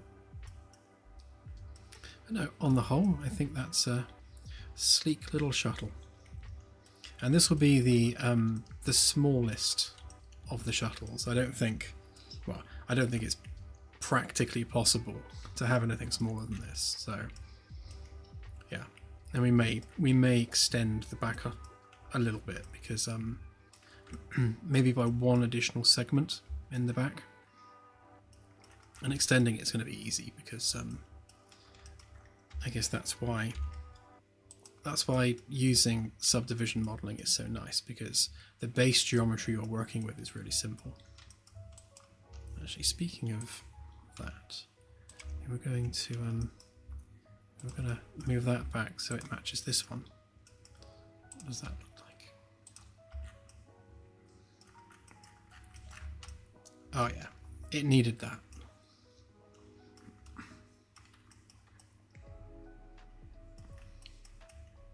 Yeah, now we're talking.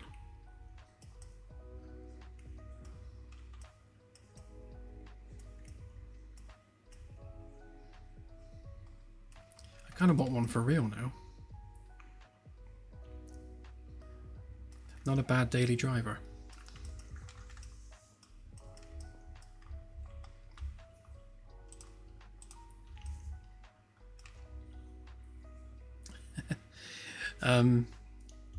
When can we fly one? Soon.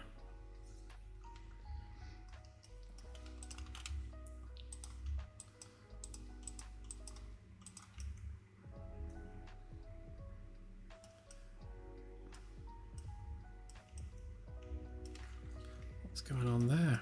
Oh, hang on. I see the problem.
It would be nice actually to add a lot of kind of weathering detail on the other side, on the underside.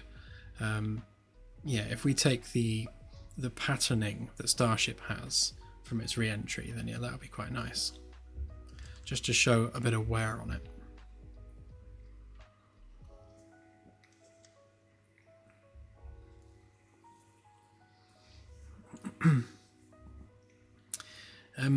Now the Admiral's yacht is going to be a ship in its own right, and that will have an Admiral shuttle on it.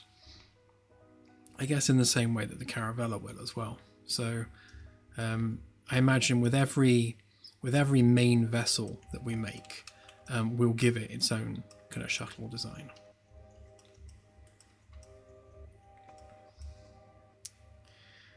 Right, okay.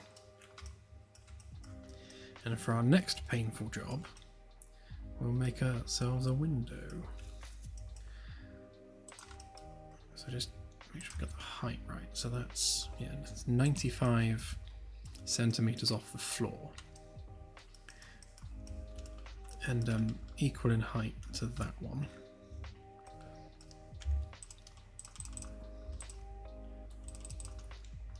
So we want to extrude that by 2 centimeters to give us our edge chamfer.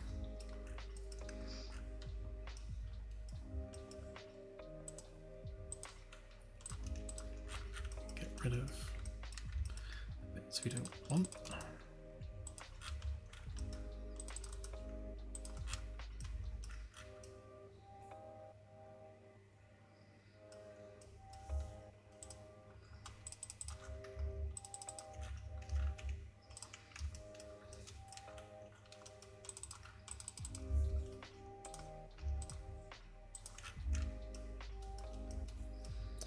Tidying up.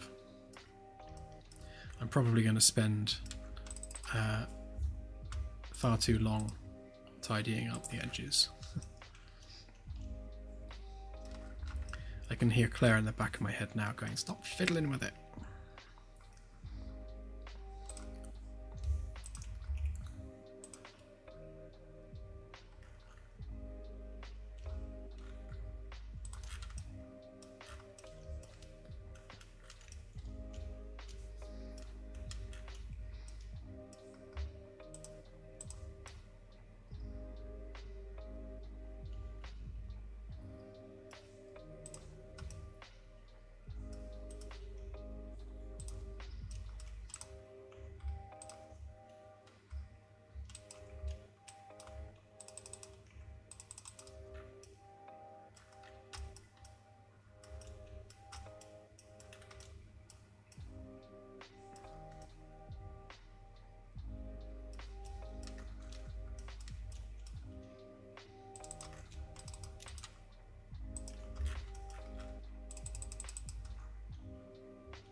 Okay. I'll hide that bit for now. And we'll work on fixing this. So we know where we need the window to be, and we can tidy up a bunch of this.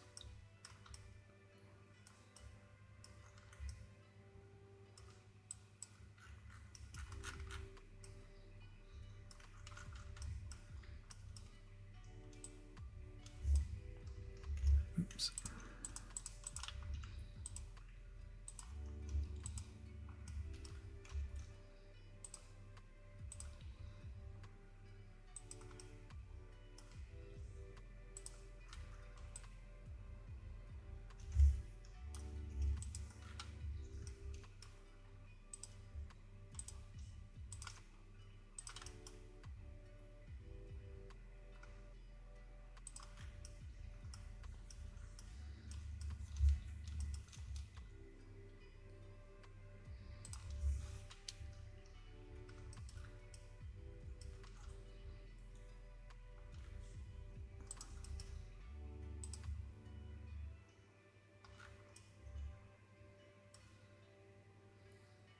See, if I was going to be sensible about this, then I guess the practical thing to do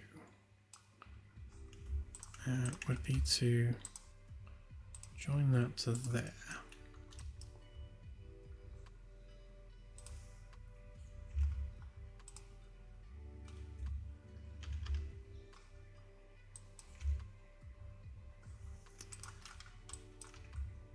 I thought there was a double face there.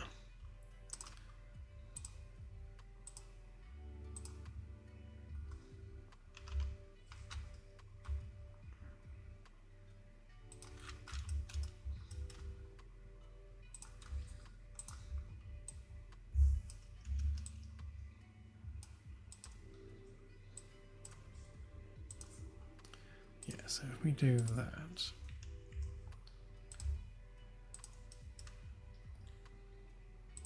then we're not fighting with the geometry quite so much.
So same as here, we want to try and preserve as much of this geometry as we can, but we are perhaps fortunate actually that we've got two windows opposite one another, because what we can do, we can join these edges across like that and use that to create quads.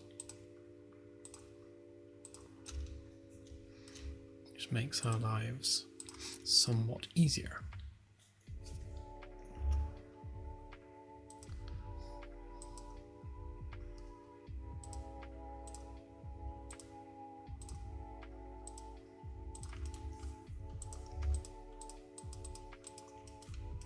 Hopefully that will tidy up this edge a little bit.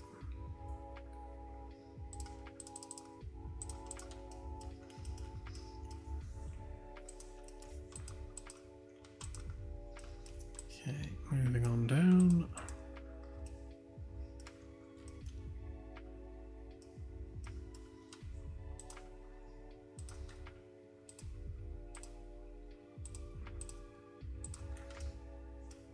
Yeah, so a similar issue before with the curve of the hull.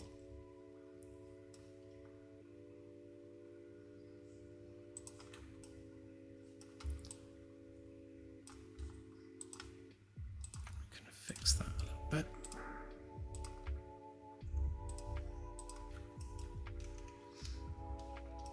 Yes, unlike this one, this is going to have to be split. So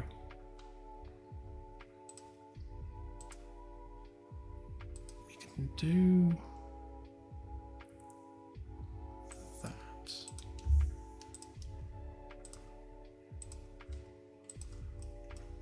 So that's a quad,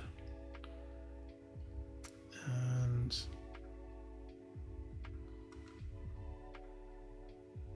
I guess we'll make that one a quad, and that one, or it'd be better to do that one. No, preserve the edge flow.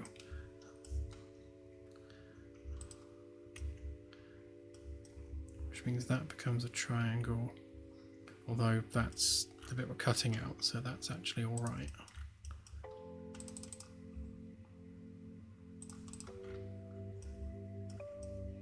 we do get like a lone triangle there. We could make a new edge loop all the way through, but I'd rather not.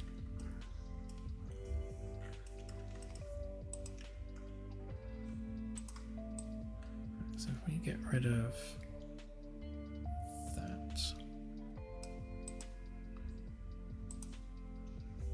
we can clean this up.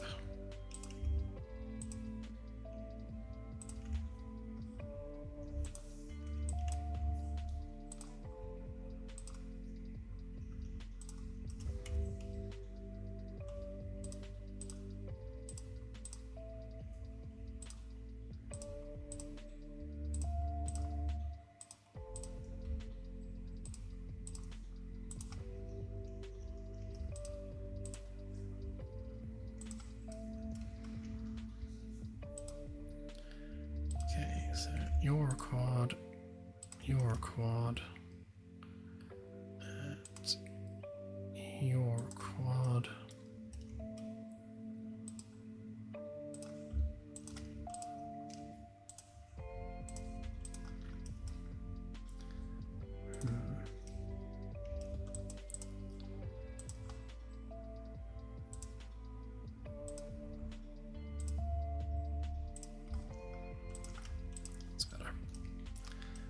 This might pinch here where there are too many edges going into one.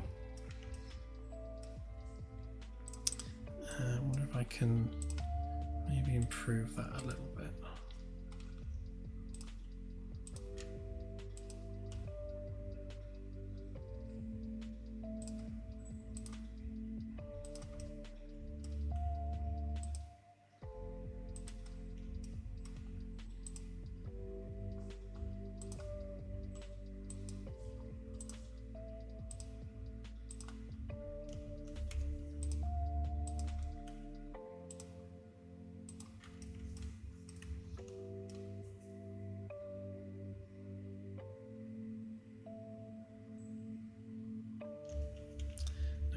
Adding more and more geometry, which we don't want.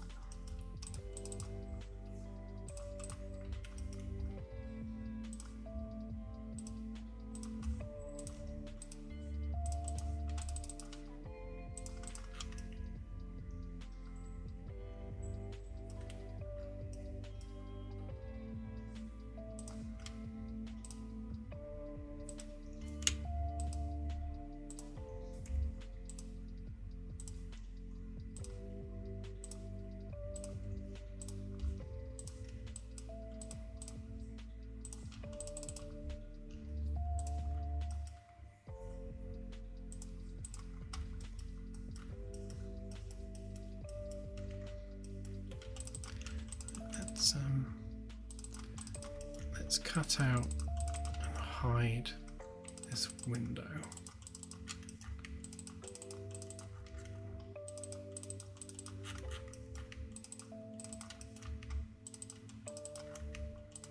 You can see what we're actually working with a little bit more clearly then.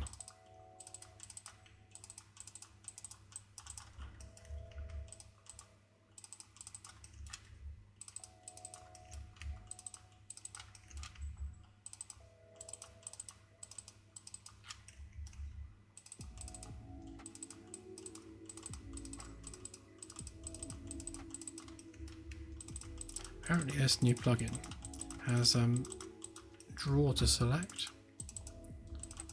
which I should have used really, rather than wearing out my left mouse button.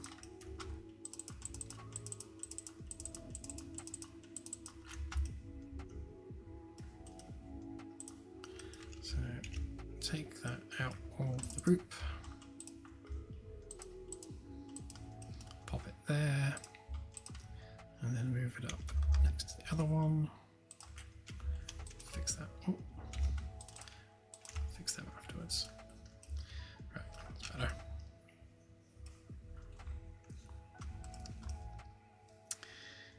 Right then. You can see the wood for the trees a little bit better now.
Okay.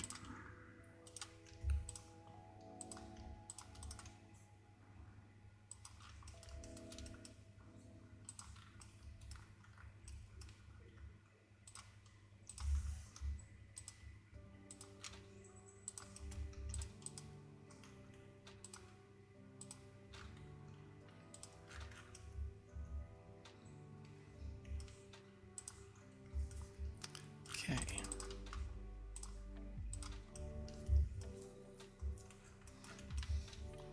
Yeah, so situations like this kind of become unavoidable because you've got that extra edge loop there providing shape. But at some point it has to stop, and then you end up with a triangle.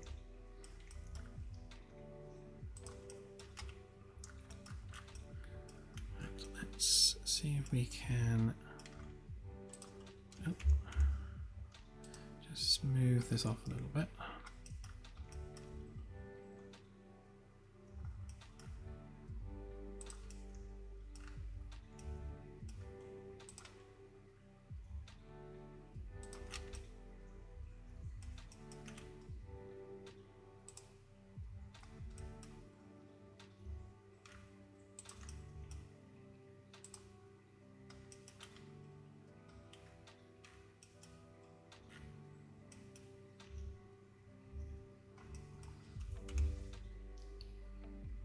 Come on. Sometimes it will quite happily just snap to the vertices, and sometimes it won't at all. It's got a mind of its own. See that one? That one did once. Come on, do it again. Do it again. Come on, you can do it. Oh.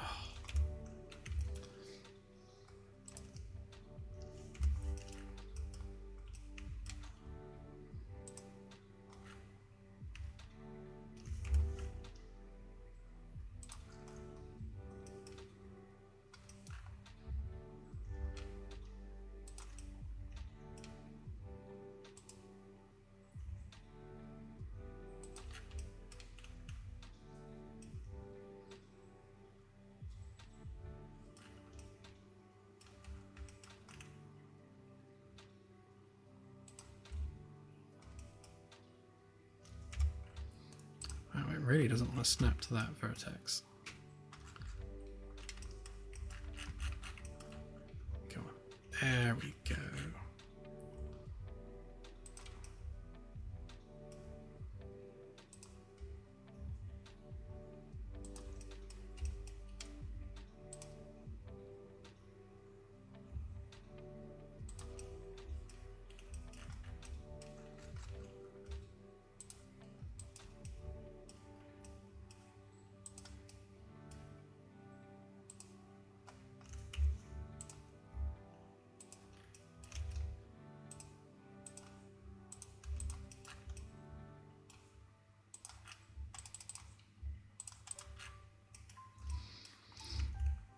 Okay, let's see what it looks like.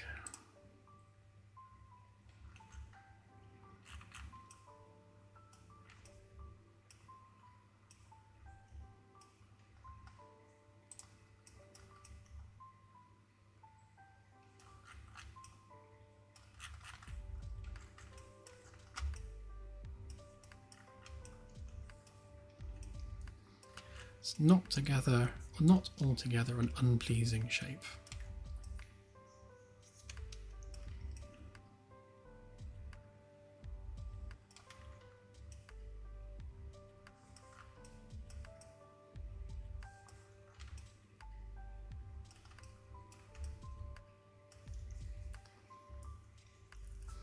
Yeah, the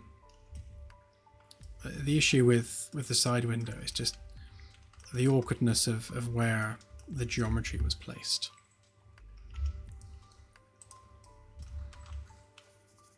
This certainly made it easier, and I will actually just even these out a little bit.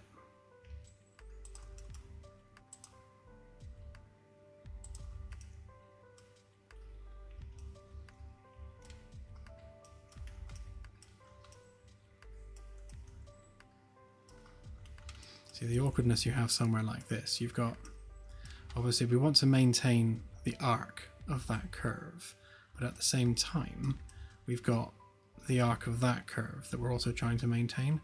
So you end up with some really funky geometry, but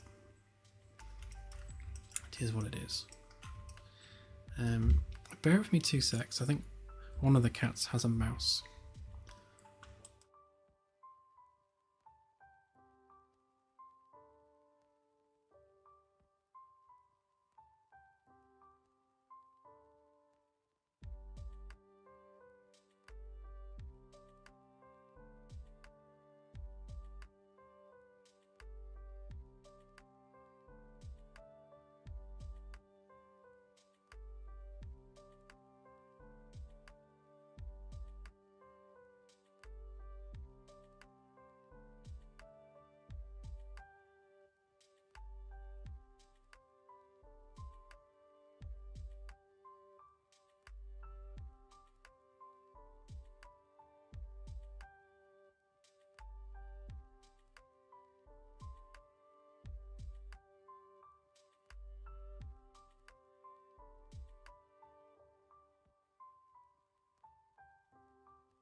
Yeah, look. Tiny little field mouse. Oh, poor little thing's been through it. He's still fine. He's just a bit shaken.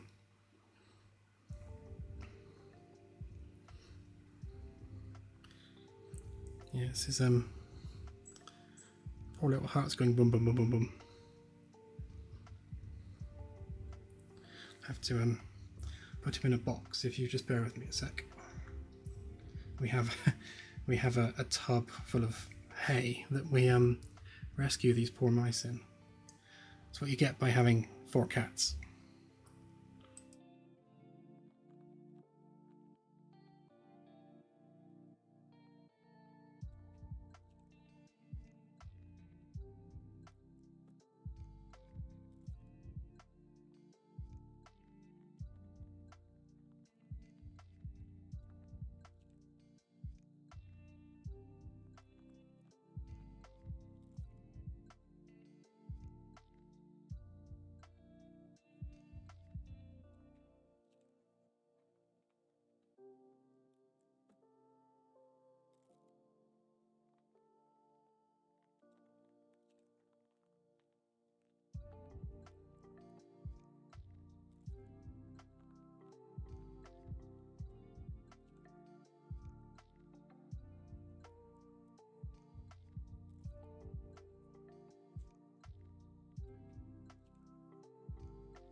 Okay, I'm back. Claire's taken over. Oh. Not sure what that was. We yeah, they've all got bells on their collars, and they seem to make no difference whatsoever. We have really stupid mice around here.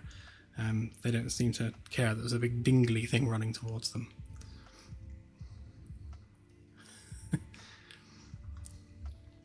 Yeah, I think we do have like a mouse problem around here, and we were right on the edge of a national park, so there's a lot of wildlife in this area. But yeah, so Claire saved a bird yesterday. I think it was just a starling. I think it was a starling. And yeah, it flew off this morning, so that one survived perfectly fine. And hopefully that little mouse will be okay. I think it was a little field mouse. Very cute. I usually keep them in a little cage on my desk for a couple of days to make sure they're okay. I feed them and water them and give them some strength, and then I release them into the wild.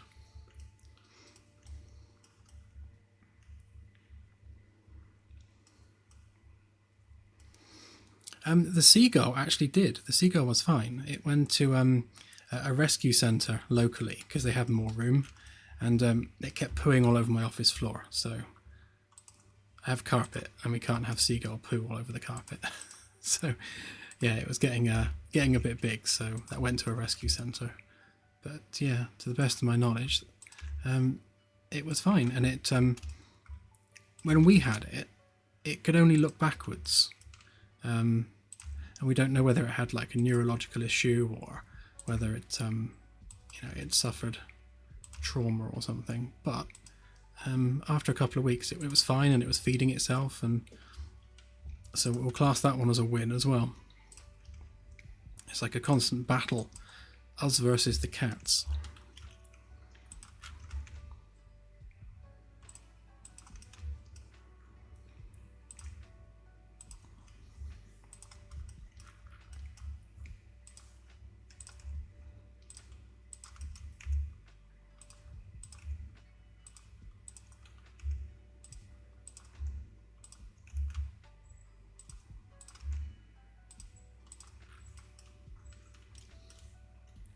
See, this is indicative of a split face somewhere.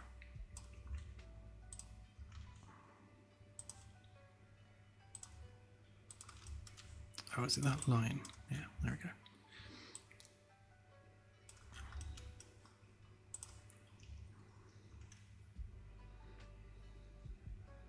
Oh, they did release it in the end. Oh, that's good. At least it got released.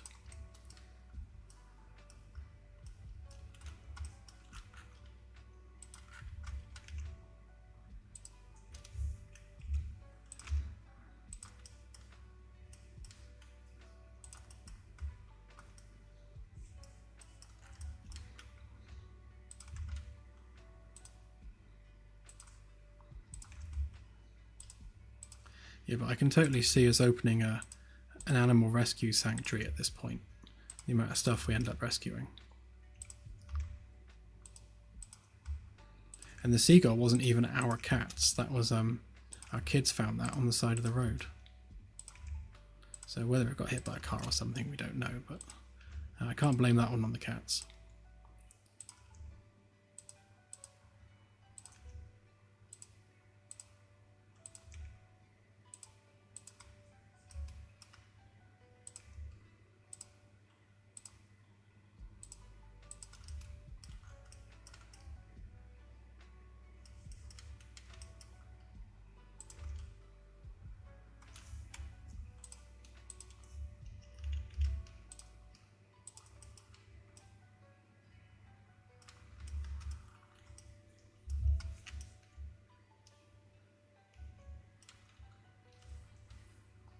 I'm going to lower that edge there so that these two edges are on the same level.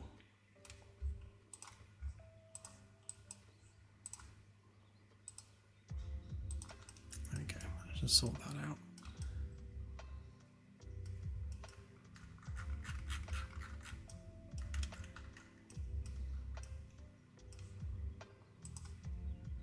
I wonder if it's worth straightening that edge as well. It's such a tiny bit of geometry there and there, to be honest. Yeah, let's do that.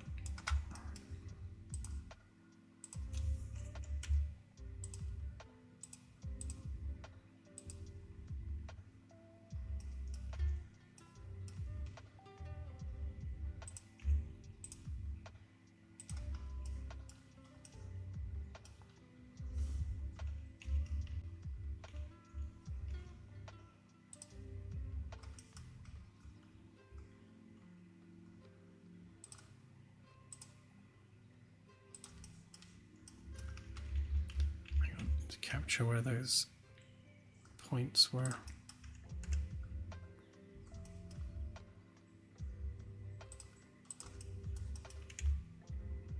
Just so we don't lose them.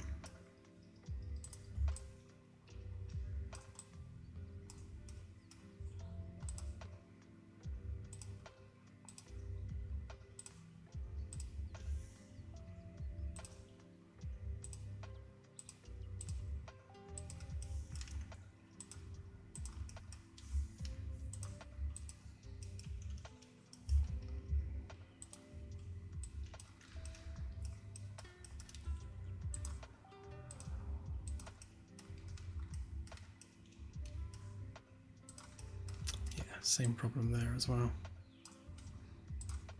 The additional bit of geometry isn't worth the extra face.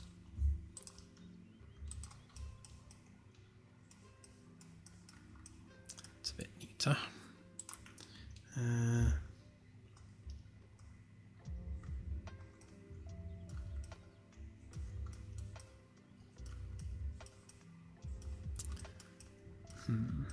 What are we doing here?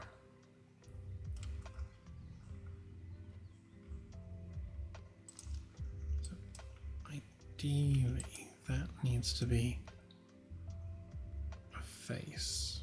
So I could always do that.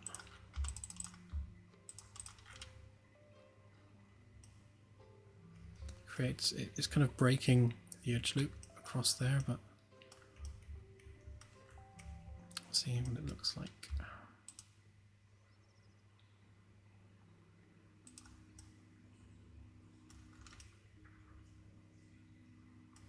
Yeah, it's pulling in that edge, it's making it pinch, so we won't do that.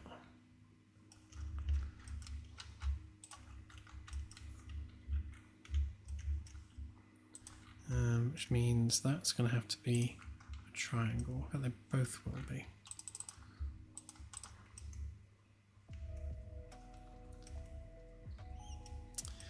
Unless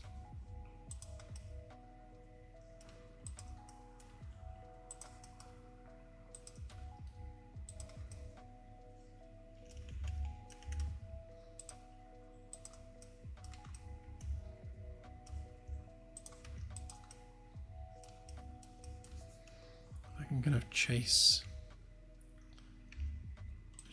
that down there a bit.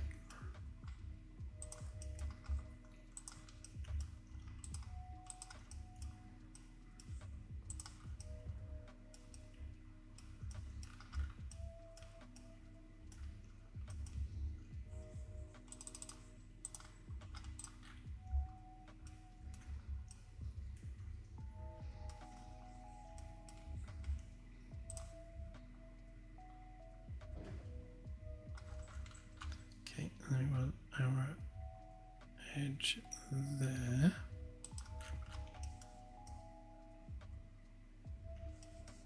Yeah, my only criticism with that tool is that you can't specify a precise edge with it. Oh, and it went down there. That's no good. Yeah, it's it thinks the edge is going that way. So if we grab that, see whether or not that can pick it out.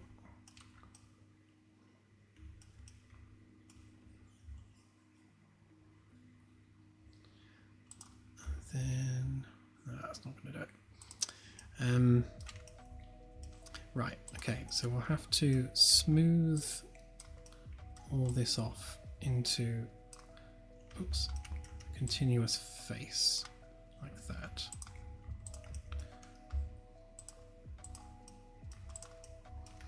And then we can use this tool to offset the whole face.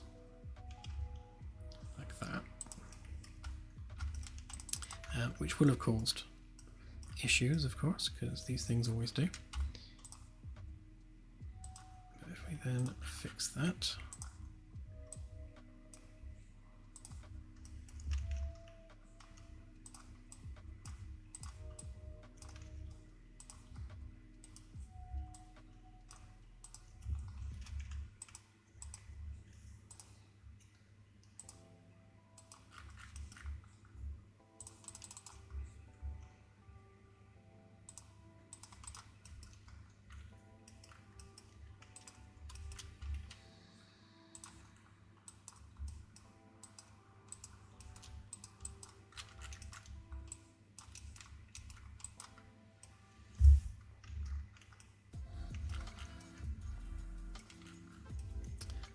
why did it only draw half of it? Oh, I must have deleted something somewhere.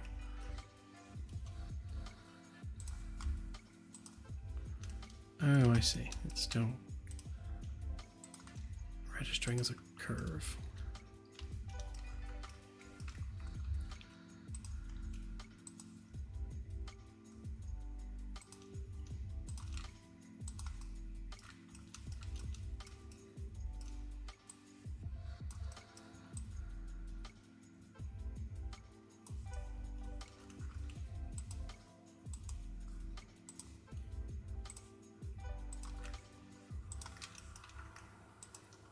just need to sausage this edge. Sounds weird, but that's what they call it.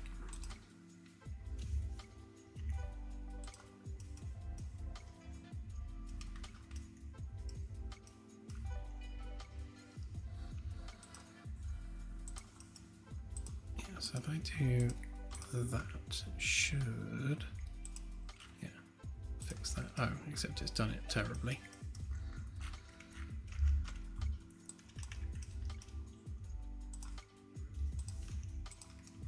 Usually that means we have a non-equal number of edges.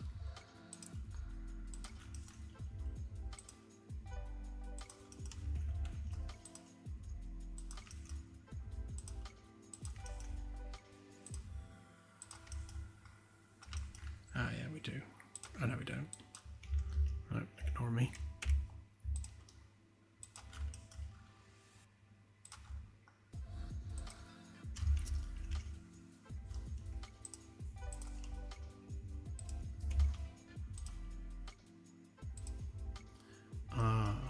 Yes, we do have an unequal number of edges. So is that a separate edge? Yes, so that should have gone to there. There we go.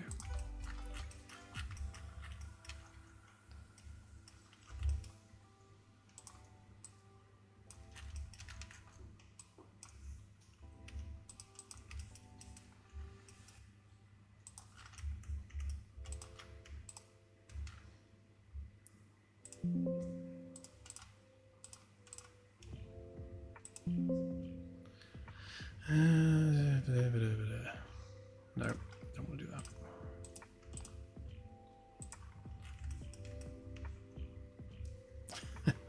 No, don't want to do that either. Sometimes you just gotta do it manually.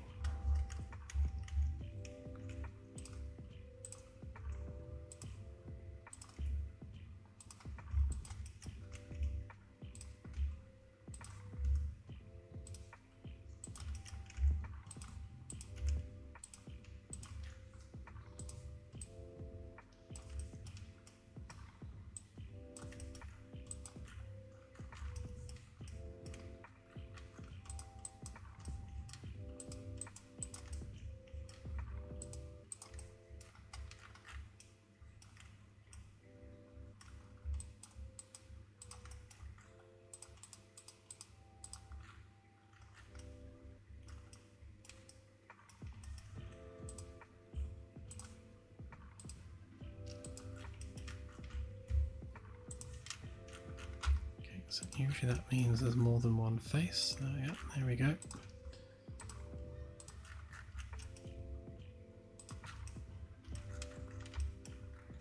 Yeah, and the same there.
Okay, after all that flap, we should be looking at a mesh which should subdivide smoothly.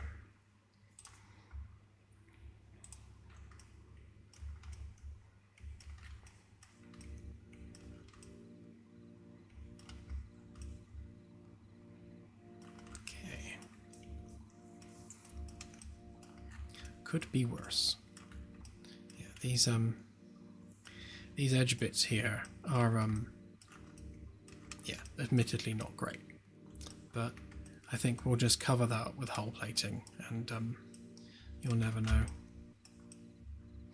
If in doubt, put hull plating on it.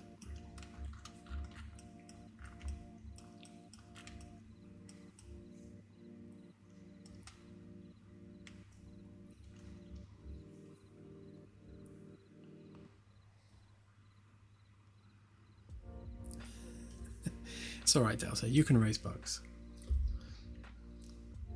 Or is it because you didn't find any? Which would be the better scenario.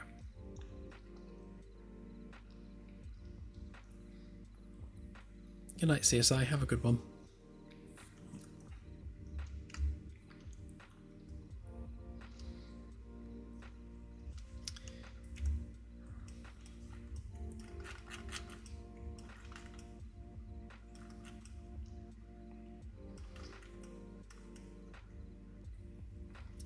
It's definitely starting to look like something.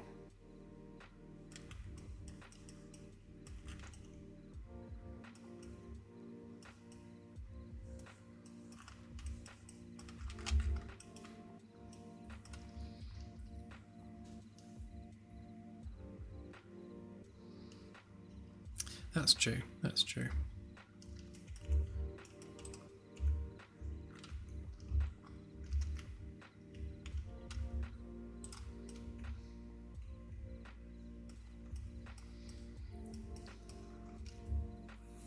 Yeah, so the other thing we'll do is obviously we need to draw the window glass, so we'll need some grooves put in for that. And then I think rather than doing all this work again on the interior mesh, which I've thrown away somewhere over there.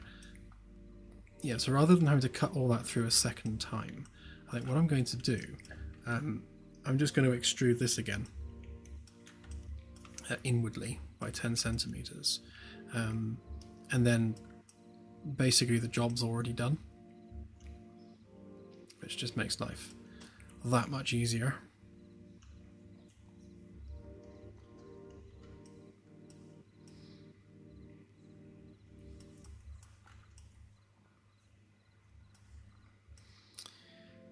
Okay. So we need to have a good look at how we're going to do the dashboard bit when that wraps round. Like when we do the RCS thruster ports, we're going to have a similar problem to what we've done here, in that we're going to be creating denser geometry around that point. So we're going to again have a bit of a crease situation where that geometry is. We could have it as a separate mesh and just have that poking through. I am tempted to do that, to be fair. Yeah, and then we need to define where we draw our heat shield. And I'm thinking, just looking at it from below, or maybe like that angle. So basically anything you can kind of see from here, maybe along this line, is where the heat shield needs to go. So we'll have that come round there, maybe come down at an angle. I guess ideally we want the heat shield to wrap around the wing.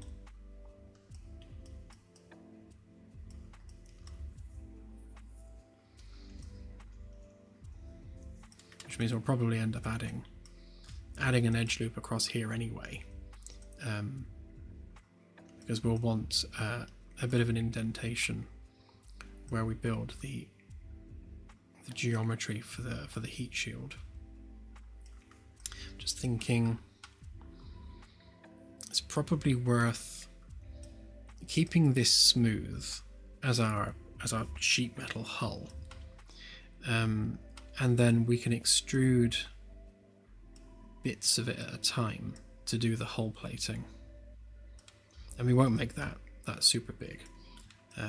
Maybe just a couple of centimeters thick at most. I mean, the hull itself is only 1 centimeter thick. Yeah, so we can do something along those lines.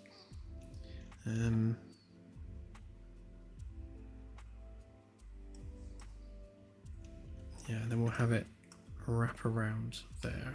So I'll probably add a couple of support loops around here as well, just to make this more of a uniform curve for when we wrap the heat shield around it. Oh, we've got to do the back as well, haven't we? So yeah, so on the back, again, we want to preserve this angular shape when we come round on it.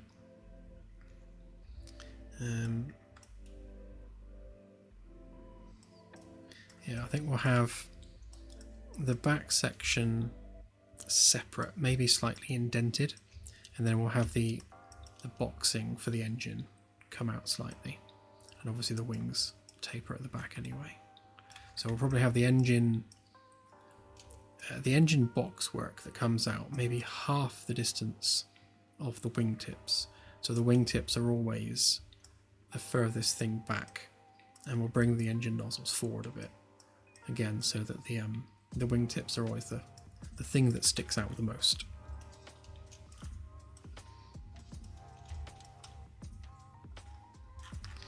Okay.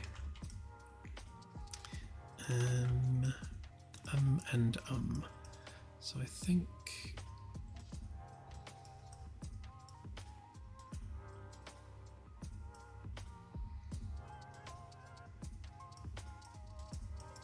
now, in an ideal world, I'm hoping that it will let me stick an edge loop. Oh no, it's still trying to draw it down the front there, which is what we don't want. I wonder why. Why is it treating that as its edge?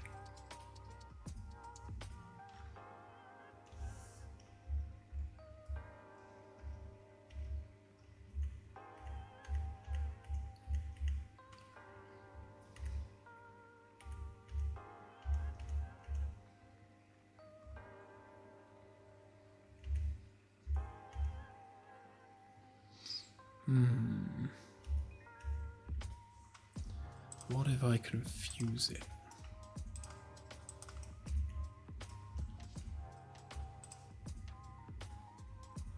Yeah, made no difference.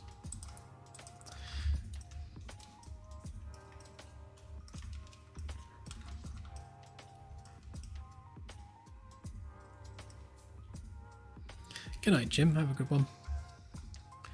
Thanks for watching as always.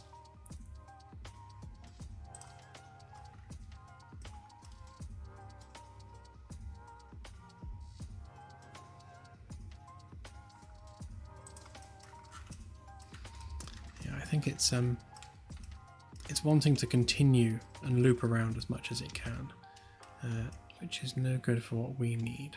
Because what I was going to do is chop off a bunch of the stuff we don't want.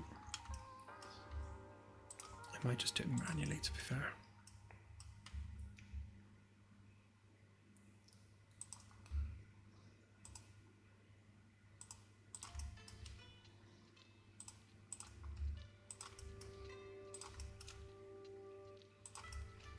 As long as it's more than 20 centimeters, we should be good. And then these bits are all in a straight line anyway.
there somewhere.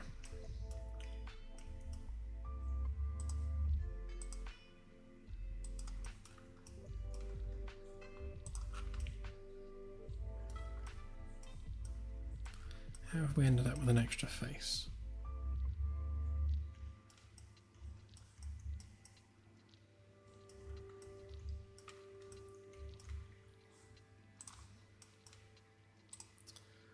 Oh well, I'll do that. Problem solved. That's better. Gonna see what we're doing a bit better then. Do the same with this.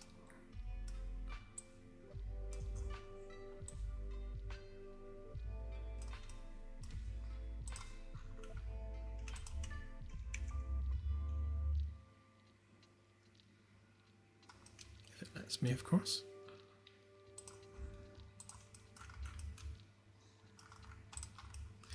Right, that's more like it.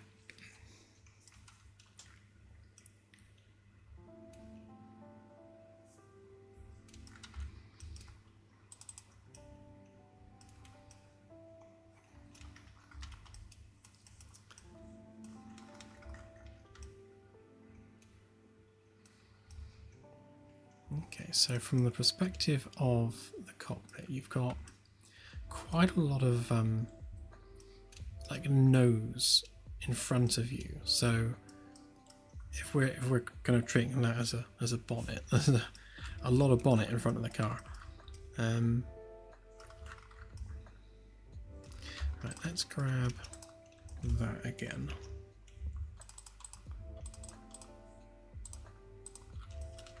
So we've got a copy of it over here. I'll move that down there.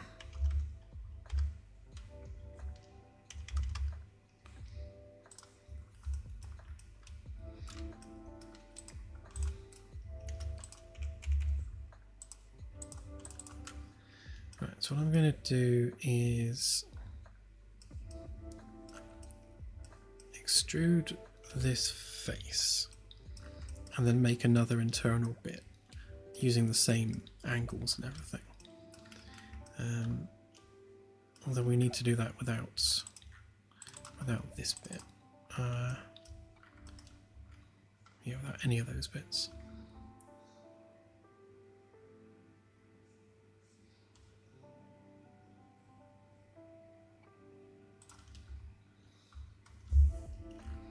Let's try this select brush.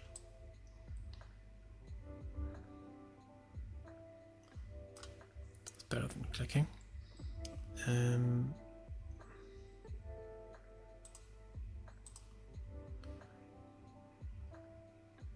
So ideally we want it to select edges too.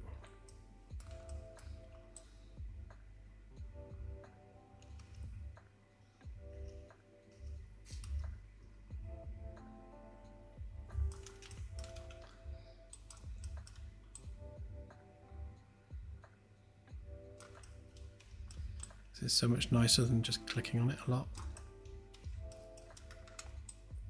I wish I'd bought this plugin a long time ago.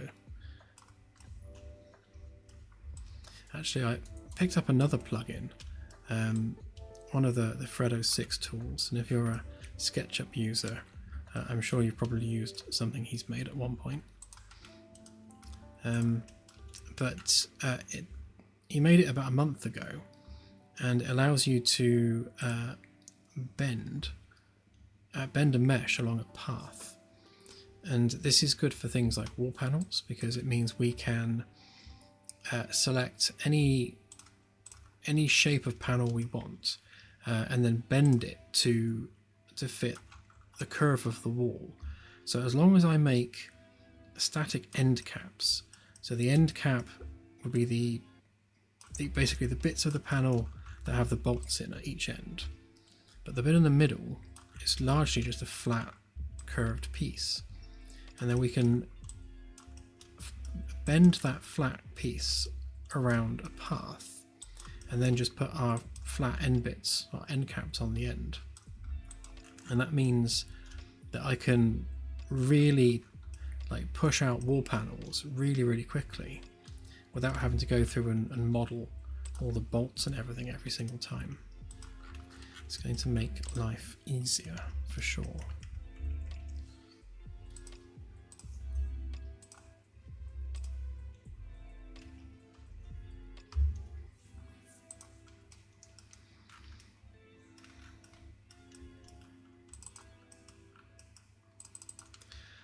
Right, so this is probably going to get a bit messy.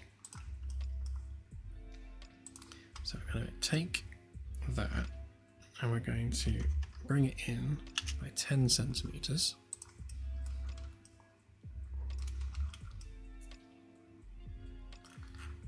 And you know what? That could have been worse.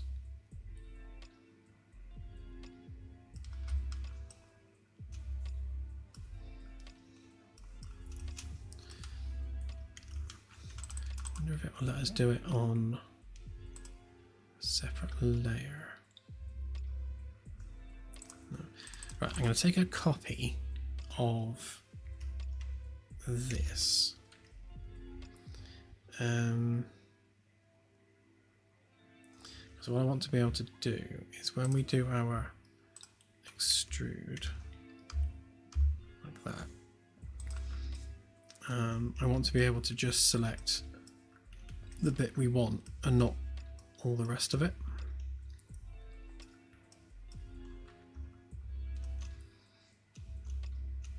What's the easiest way to do this? So that's our base geometry that we want to keep. So if we remember that we put it 550 that way, then we can just bring it back up the same amount.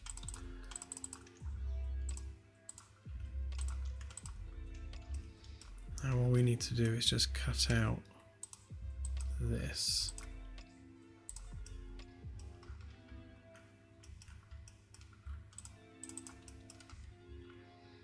Actually, if we soften that,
actually, to be honest, we don't need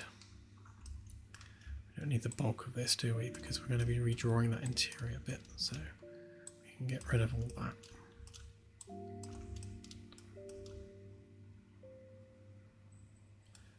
I guess anything that's bending outward, we don't want. But we do want to keep the interior geometry there. Just not that bit.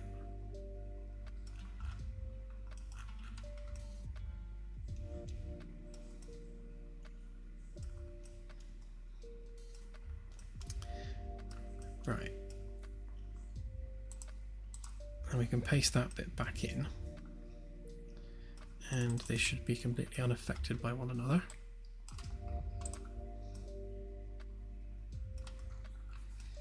Okay, so far so good.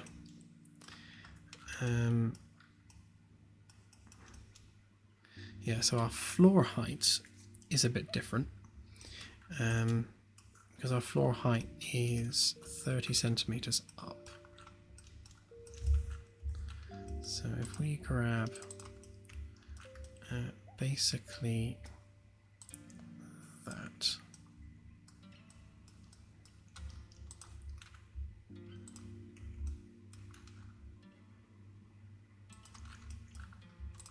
and move that up 30, that's what we're aligning to, essentially.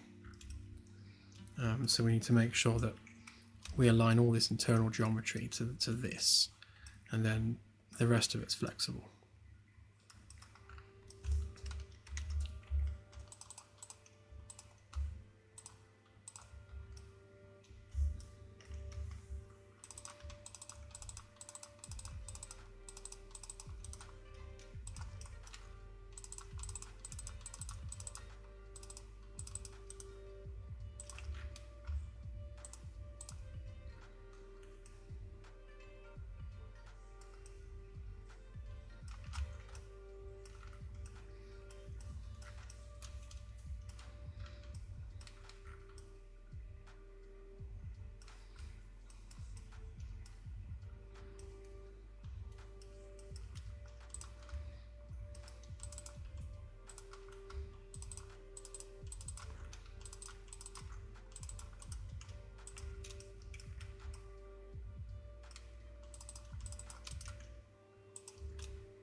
Okay, and we should be able to just join that up for the most part.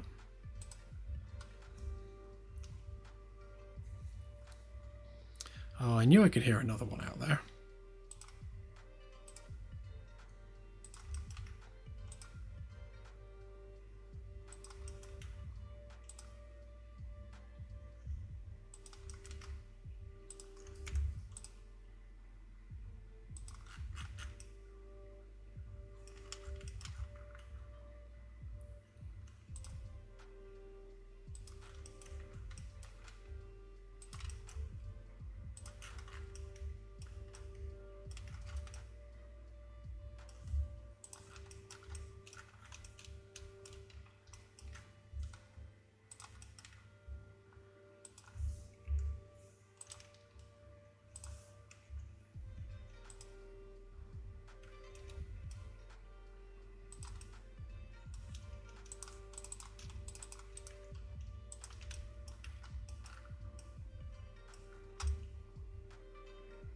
There's quite a lot of difference in how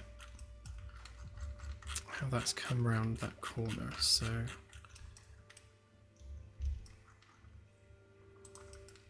do we have too big of a gap? No, that's the perfect side gap. So really it might be this piece that needs to start moving round.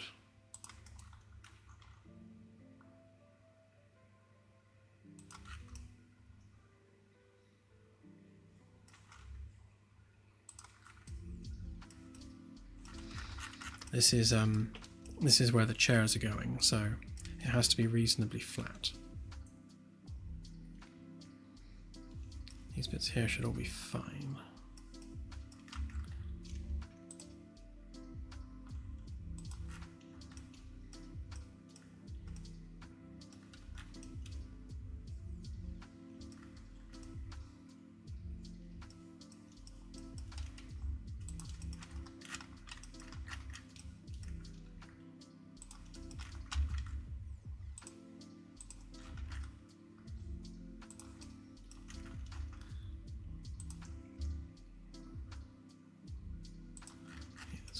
Bring that bit there around a bit.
so we're going to have to curve this floor around a bit and then have it basically intersect through there. So I think maybe if we drop down this edge basically to be level with that, and we make sure that all of these edges are that height.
Oh, I see. So edge is a bit not out far enough.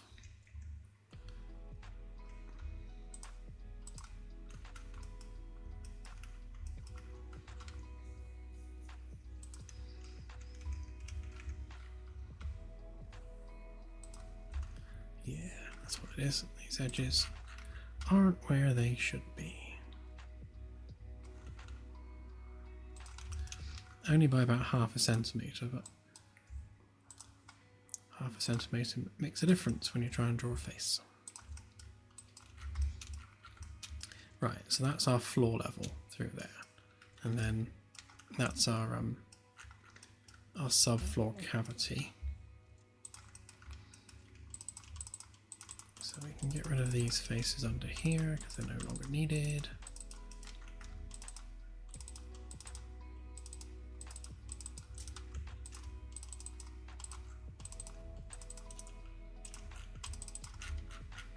Okay, there we go. That's our floor cavity. And we'll have tanks and an artificial gravity thing and whatever else it needs under the floor. And then it's just a case of getting this to all line up. So I guess any vertex which is lower than the floor needs to be raised up to floor level, and then we can make it more graceful from there. Yeah, because all this is down too low.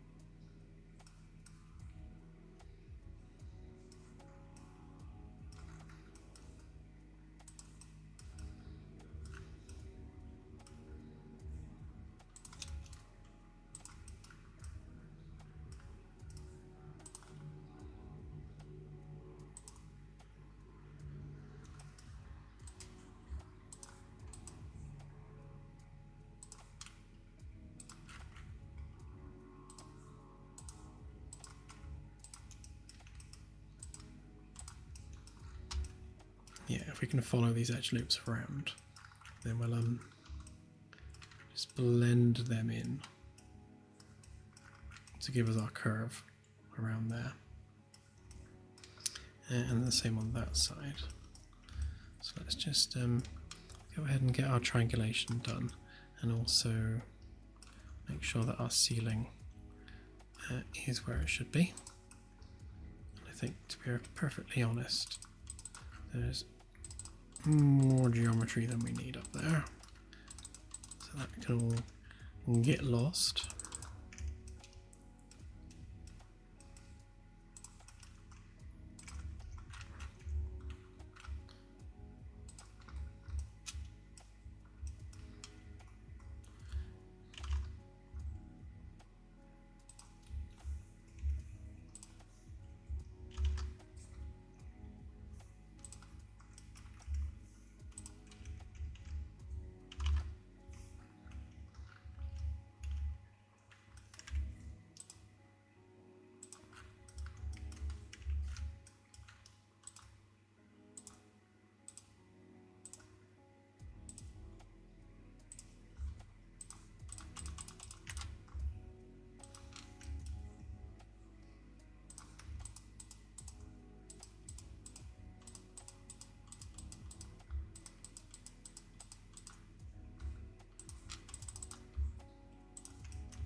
Making sure all the triangulations go in the same way.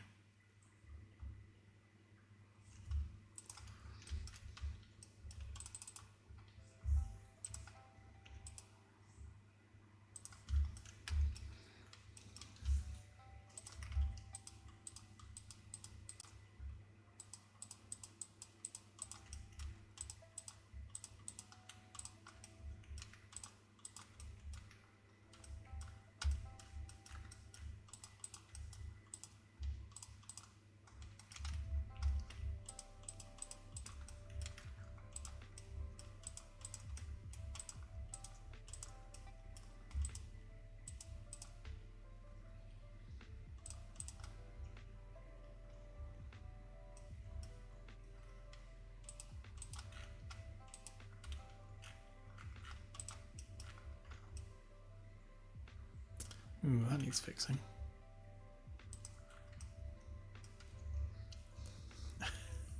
Thanks, Danger Mouse. But no, you're not wrong.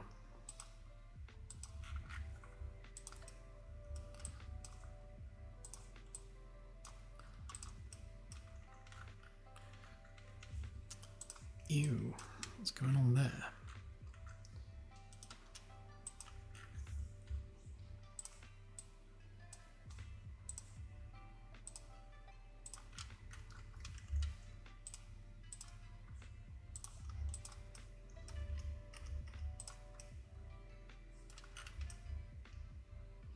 Yeah, so where we've pulled in that edge, obviously it's made an absolute mess of the edges, and I'm thinking what I might do is I'll bring in this outside edge laterally. I'm going to have to do it laterally anyway because that's the way the window was cut, laterally in there. So I'm going to have to take that selection and move it sideways, which means the one on this side, basically from the entire window surround, needs to be gotten rid of so that we can give it more appropriate geometry.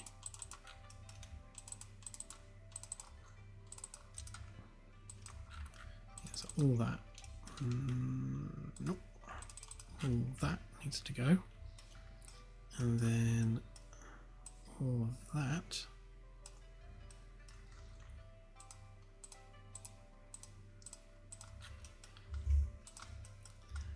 needs to come 10 centimeters that way.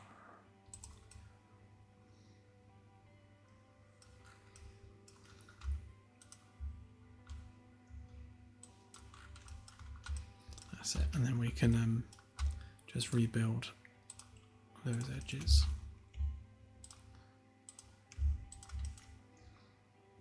It's much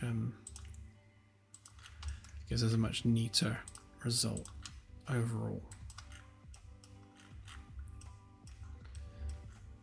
I imagine we've probably ended up with a similar problem here, although it doesn't look too bad.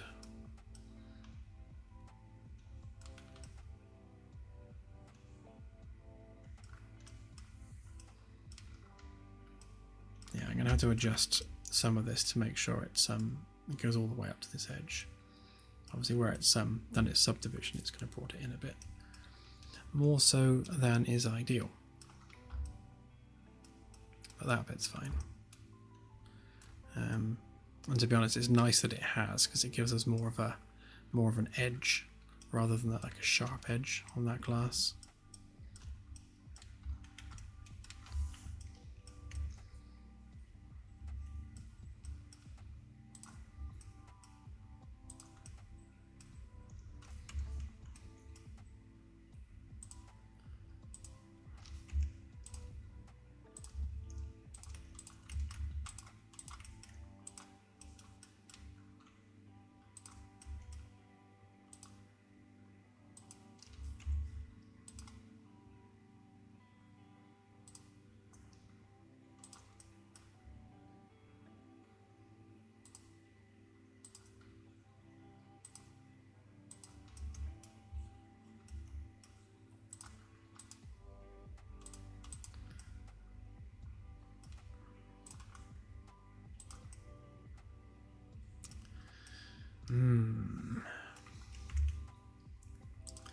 That bit definitely has to go there, because that's the angle of the wall curve.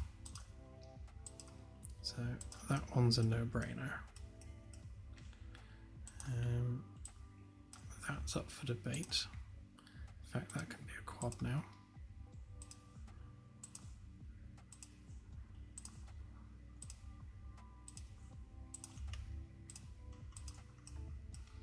That's an obvious one. That's an obvious one.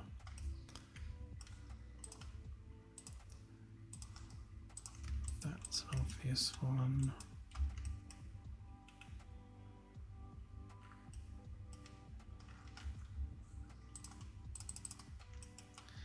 And that one's a pain in the ass.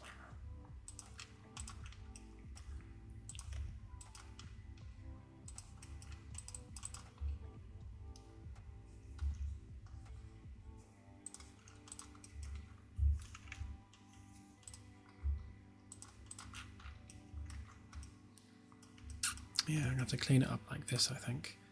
I'd love to put another edge loop in there, but that would solve the problem. But that means that loop then has to go all the way across the ceiling, and that'll cause all kinds of other grief. So if we just do that, then we get left with an unpleasant triangle, but can't really help that.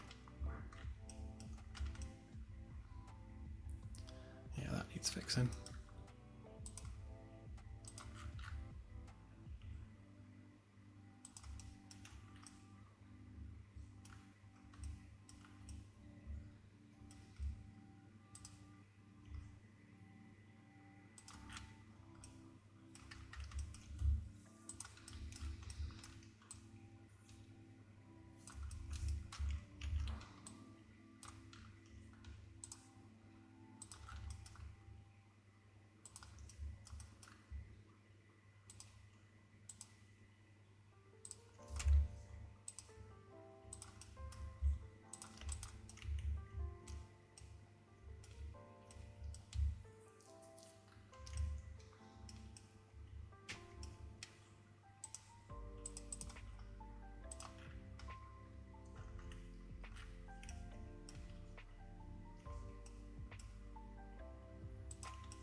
so joining these two edges up should be absolutely as simple as selecting that whole edge and then using our extrusion tools to extrude that edge to that edge. And that should give us what we want. It's not all going to be that easy. And then we can just go across 2 centimeters there. And the same on this side.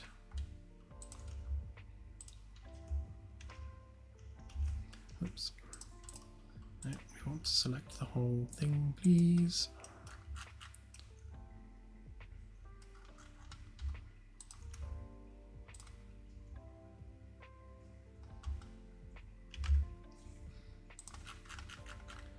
Right, that should be both the inside and outside of that window done. So that gives you an idea of the hull thickness. And then we'll have the glass obviously embedded into that.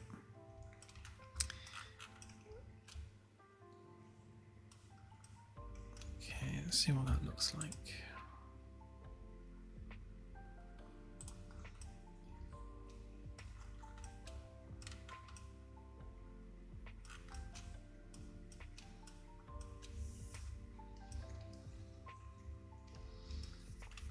Okay, getting there.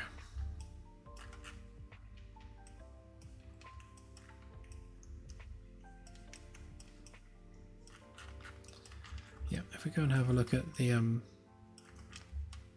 model over here, in fact, if we get rid of that now, because we no longer need it. Yeah. So that's kind of what we're looking at in terms of where the windows are going to be.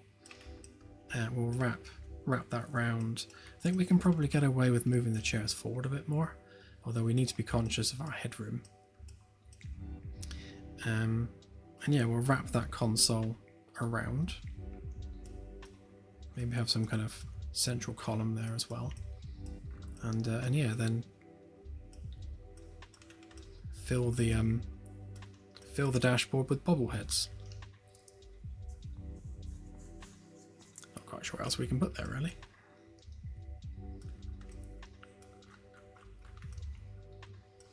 Yeah, then on the inside we've got the seating, which is lined up nicely with the windows.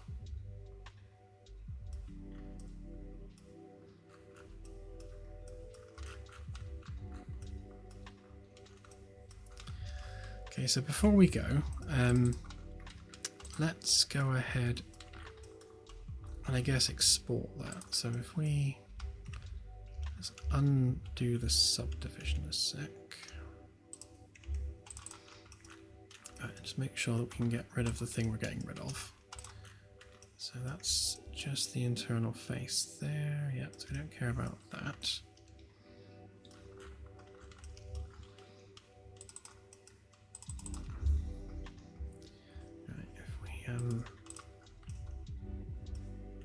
Make sure that we color everything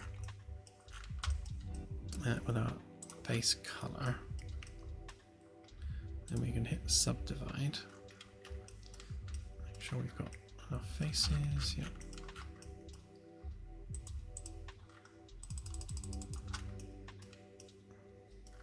Okay, so there's our base mesh there. Don't need that anymore.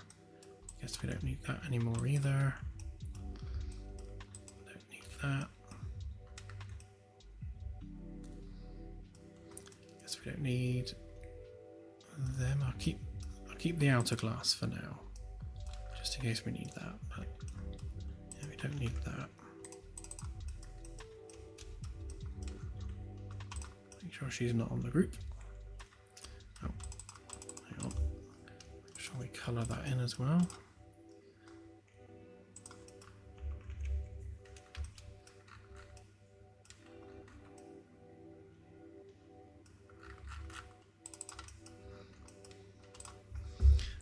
let's pop it into Unreal and see what it looks like. So want models, shuttle test.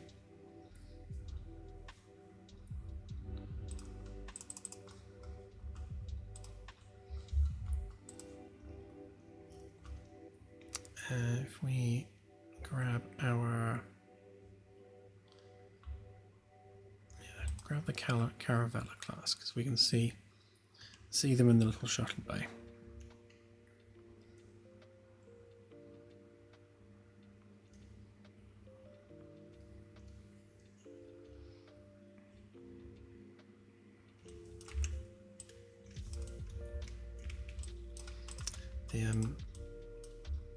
We messed about with the origin points and things on the last stream, so this just needs to be repositioned.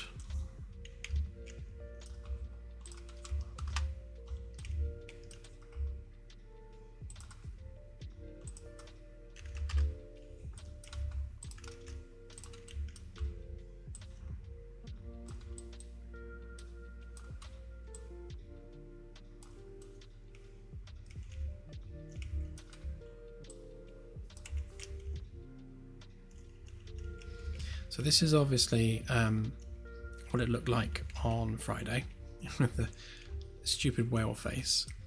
So let's just update that mesh now that we've worked on it tonight. Say farewell to the whale face, and hopefully we'll have something slightly nicer looking.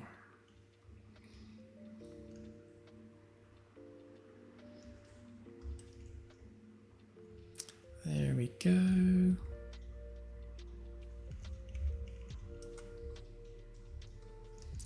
And you know what? Because I can't help myself. Let's do a thing.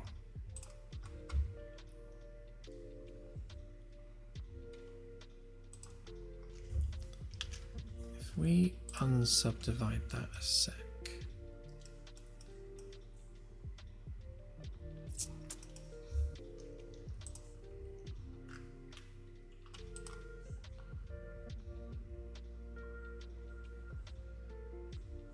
Where's the selecty tool? That was it, wasn't it? Yeah.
I can't add the line under there without breaking the subdivision, so if we just do that, I suppose, with that, so it doesn't look quite so silly.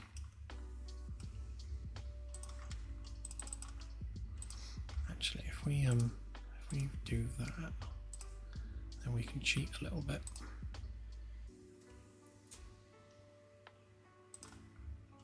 So we can do that.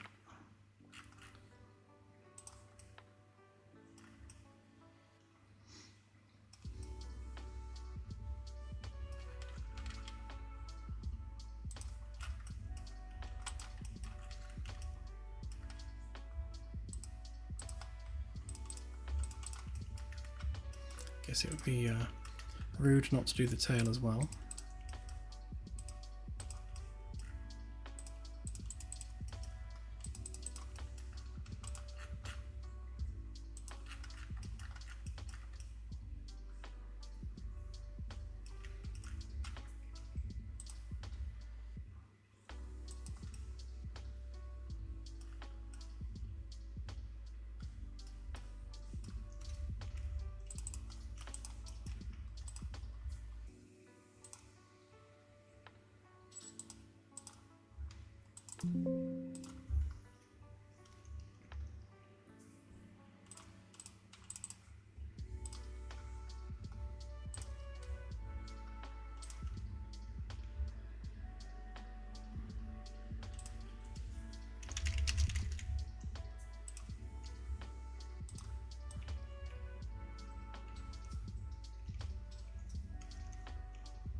Yeah, I definitely think we need more white under the window for sure. But yeah, so something somewhat like that.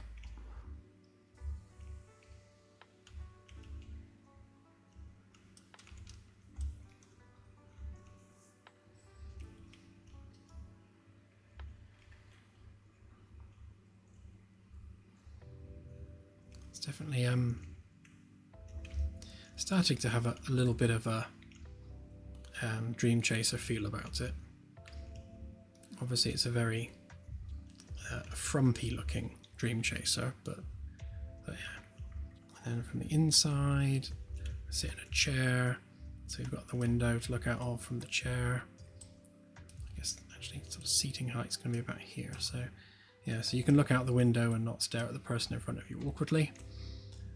And then from a seated position here, about there, you've got really good vision all the way around the cockpit. Yeah, vertical vision's not great above you, but 180 degrees all the way around, really good vision.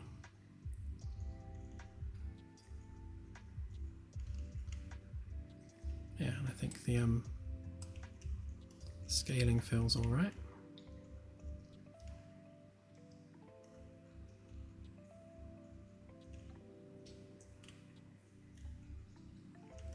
Yeah, frumpy but functional. That's a good description for it. Let's hang on.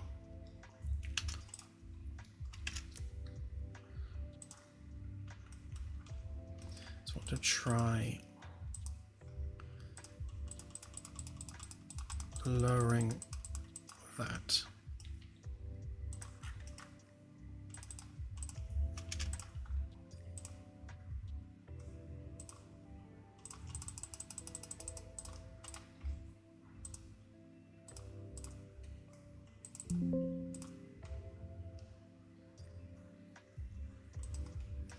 It definitely needed the nose lift.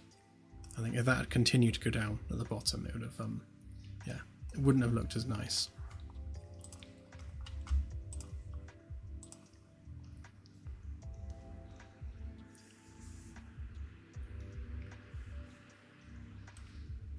Yeah, that's better. I think we definitely need to have more of the white visible above the black, and I think maybe a 50-50 mix there actually works quite well.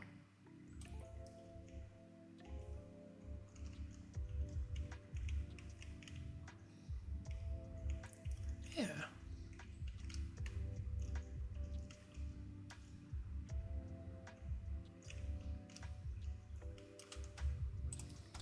So, frumpy shuttle is a go.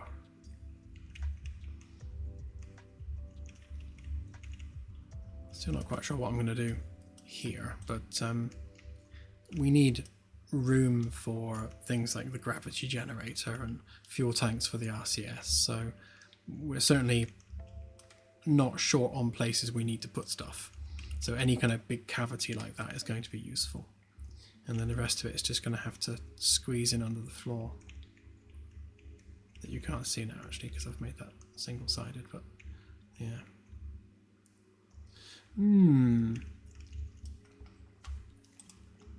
Well, I shall leave it there. I shall leave you with our lovely frumpy shuttle view. That's true, actually, yeah. Oh yeah, headlights, that would be useful. Yeah, definitely. When you're rocking up to an alien derelict and you're looking for a way in, you definitely need headlights on the front to see where the doors are.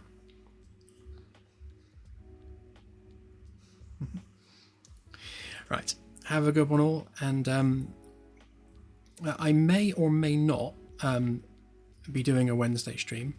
I will let you know. I really want to get a bunch of stuff done for this demo update, so we'll see how I get on over the next couple of days, but we'll keep you informed. If I'm like in the zone with the demo update, then I'll just skip streams for a couple of days to get all that done. But yeah, I may see you Wednesday, I may not. I shall let you know. Right, have a great week everyone, and I shall see you on the next stream. Bye for now.